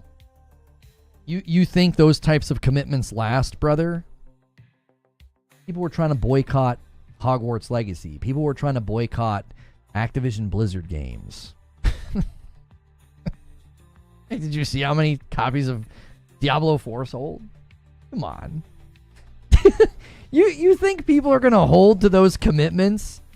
Like Cyberpunk made a comeback and people are all excited about the next Witcher from CD Projekt Red. Nobody's going to hold to the fury. This is the thing about internet fury, is it's a bottle rocket. It's just a bunch of noise and then it goes away. No one cares. In 3 years, if they dropped the teaser for Destiny 3, nobody would remember this day. Nobody. They'd be like, did you see that? That's all that it would be immediate. Yo, thank you, Jack, for 42 months of subs over here on Twitch. Twitch, you got a little dusted today by YouTube, but it's okay. You can dust yourself off. You can try again tomorrow. Yeah, I don't think people are going to hold to those commitments, El Duderino. You're really overstating. Oh, like, we have a recent thought experiment we can do, El Duderino. Do you remember the anger and the fury and the backlash to the Nintendo Switch pricing? Yeah. How did that work out? Is Nintendo in a bad spot with pre-orders? Yeah. That lasted like 2 seconds. And then those pre-order dates hit and everyone's like, well, of course I'm going to get one. I mean, I spammed drop the price in a YouTube chat. Of course I'm gonna get one. I'm not, you think I'm not gonna play Mario Kart? Like, come on. Who are we kidding? It's a joke. It's a joke. I don't see how D3 happens. The only way D3 happens, I'm not saying it will happen. I'm saying the only way it will happen is I think it'll be PlayStation that'll push for it. I think PlayStation wants the Bungie name. I think PlayStation wants the Destiny name. I think they see power and potency in those things. Yo, Harry Cabal's just started a hype train on Twitch and sub to the channel. When you sub to my Twitch channel, you will never see an ad when you are here. Thank you so much. This is your chance, Twitch. You got a hype train going. You should try to catch. We should do something for the winner every day. That should be another gifted bomb that I should do. Whoever wins gets a bonus. With the desire to double down on the D2 vaulting process, I believe it's clear that Bungie didn't desire to create D3. Do you think it could happen? Oh no, that's the problem, Devas, is they don't want to build it. So if PlayStation steps in and says, well, we want Destiny built, do you want to know what they'll do? They'll find somebody to do it. Listen, if they get the studio and they get the IP, PlayStation's going to find somebody to build Destiny 3, dude. And a 5-bomb comes in from Dodevas and gets us to 169. Guys, remember, whoever hits it gets it. Whoever hits it gets it. The next milestone is 175. And whoever hits that milestone, they're the ones that win. What do I owe right now? I think I owe... Oh, shoot, I forgot. I need to keep better track of this, like in a document somewhere or something. I believe that I owe... I think I owe 10. I owe 10 to YouTube. And I'm already paid up on Twitch, I believe.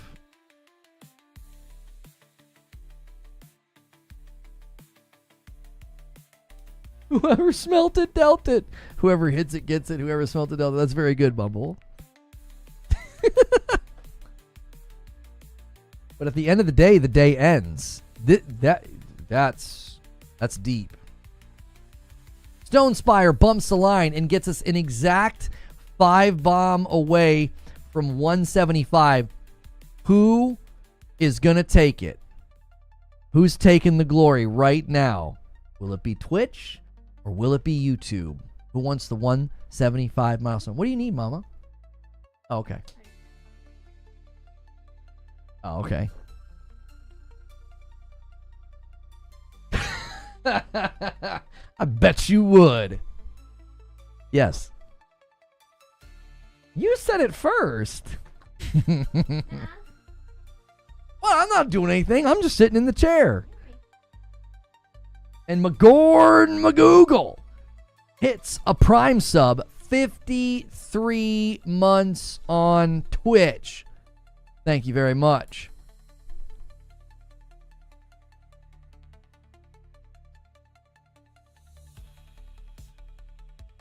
It's anybody's to grab at this point. A couple of singles would do it. Does it end up or does it just keep on going? A day is just an abstraction based on the sun revolving around the earth. Yeah. Time measurement though, right? Isn't time like rhythmically baked into things like rings in a tree? Like how does that work if we don't have actual ways of... Anyway. Is today your first day back on Twitch? I feel out of the loop. I have been back on Twitch for over a month now. I reached out to Dan Clancy when he said they were, welcoming people back to the platform, and the team was going to do it. But then the moderation team, he said they had changed their plans. They weren't going to. And I was like, I would love to have a conversation about, how that happens. And he told me to hang tight. And then that following Monday, I got reinstated. And he asked me, he's like, did you get the emails? So continually wanting to say thanks to him for doing that, to looking into it and to welcoming us back to the platform. 4 years and 9 months later, it was a long time, and happy to be back and happy to have you guys supporting the way that you have been today. Do you see things getting better for Bungie with Sony taking over, or is it just a slight improvement? If they took over and if they take over and get rid of the bad leadership. So Dan knew you got railroaded by the evidence he saw. I don't know what he saw. There were a lot of people that were probably involved that, I don't know. I'd be nervous if I was involved in all that crap. I'd be nervous.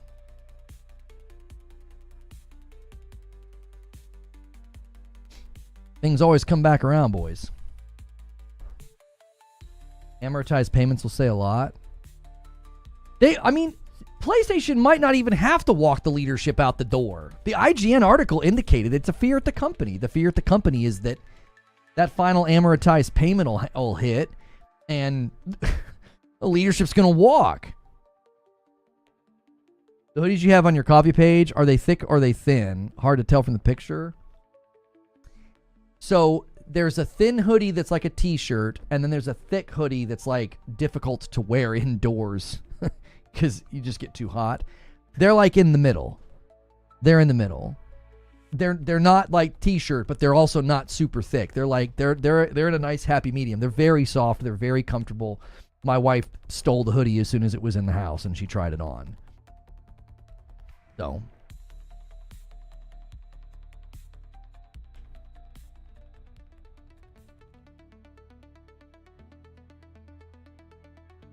You think Mr. Saluting Man is ready to leave the company? I think they might give him the Chris Barrett treatment. I think he might quietly be dismissed and we'll never truly find out. Like, it took 9 months for us to find out that Barrett had been fired. So, I feel like they're going to do something similar with him. his demeanor in that stream, I mean, that was pain. That was pain. He looked like he had been wrung out like a rag.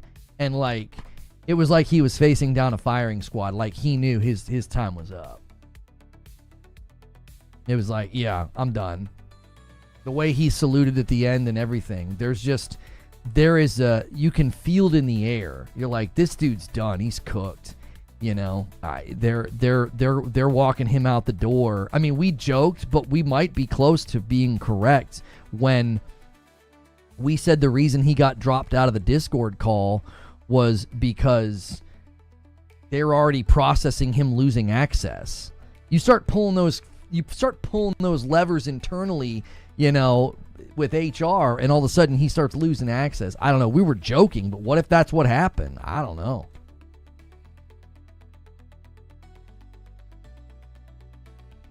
I'll tell you this. That company is not one that will like loudly walk somebody out the door. They'll do it quietly. You know, they'll do it quietly. They did it with Barrett. They'll do it again.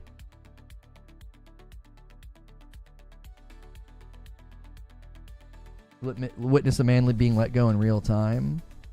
I mean, he literally could have signed an agreement to get severance, like non-disparaging agreement, and part of the agreement was he sits down and reads this thing. Is that fair? I mean, you're asking the wrong person about what's fair when it comes to Bungie. You don't want to know what fair is. Like, I could totally see them basically being like, listen, we're going to give you severance. You know, we're going to agree to a non-disparaging agreement. You're going to agree to a non-disparaging agreement. You're packing your and you're getting out of here. And part of the agreement is you sit in the chair and you read it. That's I can totally picture Bungie being that way. They're like, we'll make you a deal, okay? We'll make you a deal. We're going to minimize the destruction here. Because we don't need the actual thing said out loud that happened, that our art director was following someone on Twitter and one-to-one stole her stuff, and it heavily influenced the entire art direction of the project, and it's so interwoven into everything that we built that you basically have cooked the project. We're not going to say that out loud. Would Sony do that? I think that Bungie did it. I think Bungie told him, you're done. You're done. And if you want your severance and you want your non-disparaging agreement, you want your this and your that and the third, you're going to sit on a stream, you're going to read this, and you're going to be the face of this. Everybody's going to remember that salute, that dead-eyed stare, that, you know, he looked like the Walking Dead. It was like, what in the world? This guy looks terrible. If you compare his energy to Joe Ziegler's energy, it's quite literally like one's in deep, deep trouble and the other's like, man, I'm just happy to dodge this, you know, cannon-sized bullet that this guy's about to get hit by. Literally couldn't look more guilty. That's what I'm saying. And the only thing that haunts me, and this really does haunt me, is what if he is a patsy, and what if this is quite literally it's the death of his career? Like, that haunts me. It's like, what? There's a slim chance, right, that he was basically backed into a corner, and it was like, this has got to fall on you, man. We know it wasn't you, but it's got to fall on you. Nobody's going to hear this thing that you read and believe it. Nobody. Even the most diehard fans are going to be like, this sounds kind of bogus, bro. You see what I'm saying?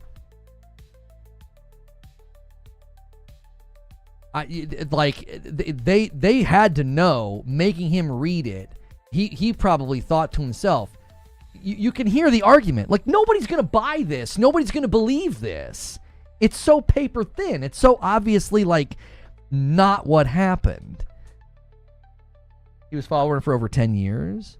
That's what I mean. Like, if he's a patsy and if he's innocent, he doesn't look it. He doesn't, because he's following her. He's the art director. This theme, these assets were pervasive in the project. It doesn't seem like a texture sheet that just happened to be used to the degree that it was, and then the person's not there anymore. You know? So to me, it's like, it's really hard for me to think that's possible. But given everything I've been through, it's like that's a waking nightmare. To be basically like the fall guy for something like that, and you aren't the guy. Like, that would be absolutely terrifying, which could explain why he looked like that. Button pressed. Unwound admin with 2 months. We're going to slow walk to 175. Whoever hits 175 gets the next gifted bomb. Thank you so much. Appreciate you, Unwound.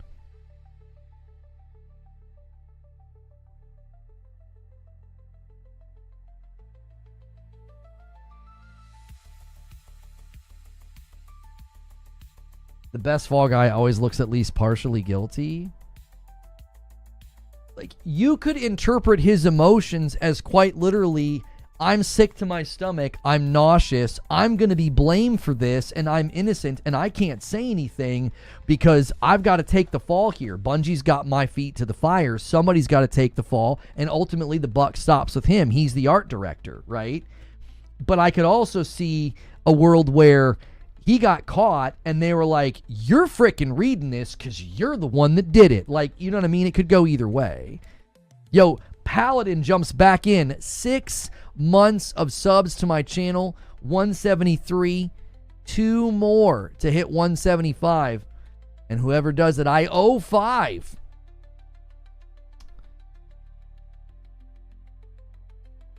Maybe you'll hate me for this, but not so many people with same interest follow each other. Director, when my employees do crap, I took the blame in front of the CEO. It's not easy. He was shaking. Right. No, Behemoth. I'm saying, like, that part about this haunts me because I know what that feels like. I know what it feels like for people to think you're a villain when you're not. It's not a good feeling. It feels terrible. You know? It feels terrible. And that haunts me. It's like, well, what if he is, you know, innocent? It's like, it's really hard for me to believe that they figured it out as fast as they did. It just happens to be a former employee, and it's just this sheet. Like, all those things make me not believe it, which makes me think we're being lied to. This isn't real. This isn't true. They're not being honest. I don't trust Bungie. They're a dishonest company. They are. They're toxic. They're not honest. They will publicly lie about stuff like this. They publicly lied about me. So it's like, I don't have any reason to believe you. But I also am terrified to think, what if they literally hung this guy out to dry and it's not even on him? Like, I don't know. Because to me, ownership would have been him being like, this is what happened, I'm stepping down. And there it is! Harry Cabals steals it! And he does a 2-bomb to 175. That is an advantage that Twitch has. They can do like a set amount. Nicely done. Nicely done. Lands us right on 175. I owe Twitch 5. I owe YouTube 10. Y'all are the best, man. The contest is really, really fun. I love seeing you guys go back and forth like that. You're adding this to 7. You're adding that to 7TV. I would fill in his shoulder if you can. Wired rope. His entire shoulder's missing. Crypto Brandon with a $5 super chat tip says, the Marathon devs need to get their act together. I don't understand how you can make a game for us fans but plague it with problems simultaneously. I don't think it sees the light of day, bro. Guys, if you haven't done so already, please do me a quick favor on YouTube. Do me a quick favor. Smash the like button. Try to get us to 400 likes really, really quickly. We only need like 30 more likes. Harry Cabal says, boom. There you go. You won. And a member plus from Banshee, add my renewal to the texture sheet, please. I will do that. I will do that for you. Thank you. That's an agent of chaos.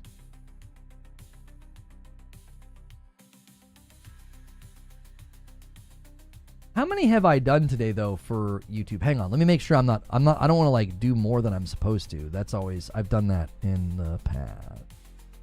10, 13, Yeah, I owe you another 10. I do.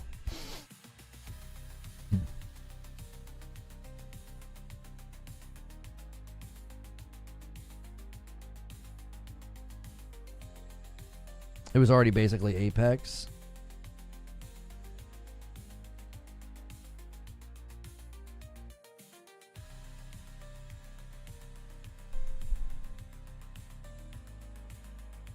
I mean, like we said, there was so much about it that just, from its head to its toes, it just felt so derivative.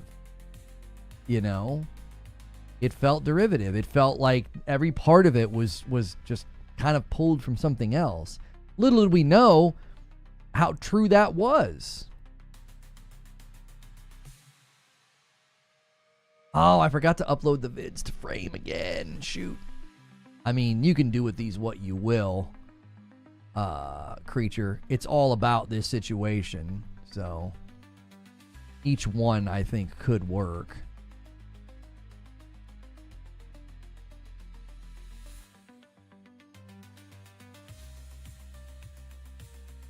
There you go.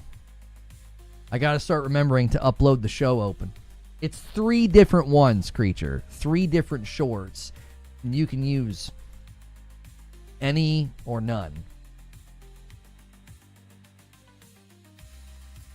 I would say we just start throwing them.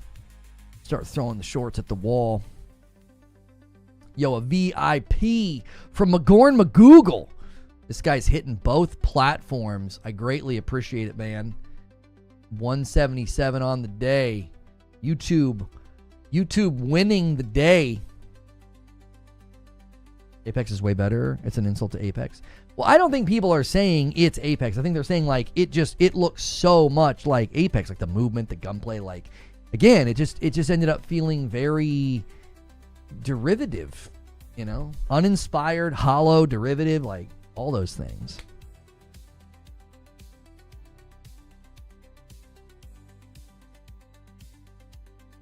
When do we think we find out whether Sony's okay with the delay or a game that drops in 4 months? Word is Bungie execs needed to come out this year to get the bonuses.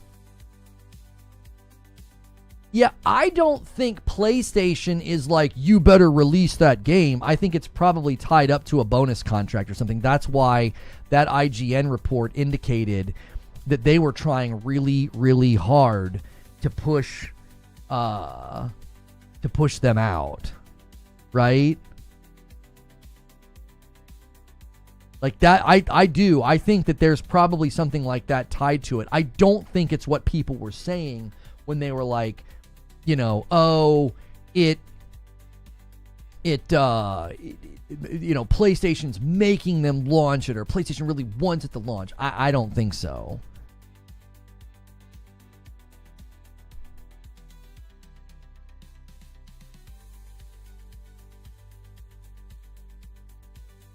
What bonus will they get from Marathon considering the horrific state that it'll be in? I think maybe the thought and the hope was it will get some type of revenue influx just because of the Bungie name. I think at this point, that's not even going to happen anyway. I don't think they stole her music. Somebody was saying they stole her style. Like they basically just like grabbed everything that she's ever done, you know? All right, guys, really, really quickly, smash the like button. We are about to leave here, okay? I have a video where I argue what actually killed Marathon was hubris. Bungie leadership, okay? I'm going to spam a link in chat. I'm going to end the stream. You guys on Twitch, you need to click the link in chat. Supporting my YouTube is a huge deal, okay? We will be back momentarily, so the stream is going to end. You guys on YouTube, I will redirect you, all right? So Twitch, click the link in chat. Go watch the video. Please leave a comment. Please hit like. That helps. I know you guys chat during the premiere, but leaving comments is super helpful as well. I'll see you guys over there in the chat.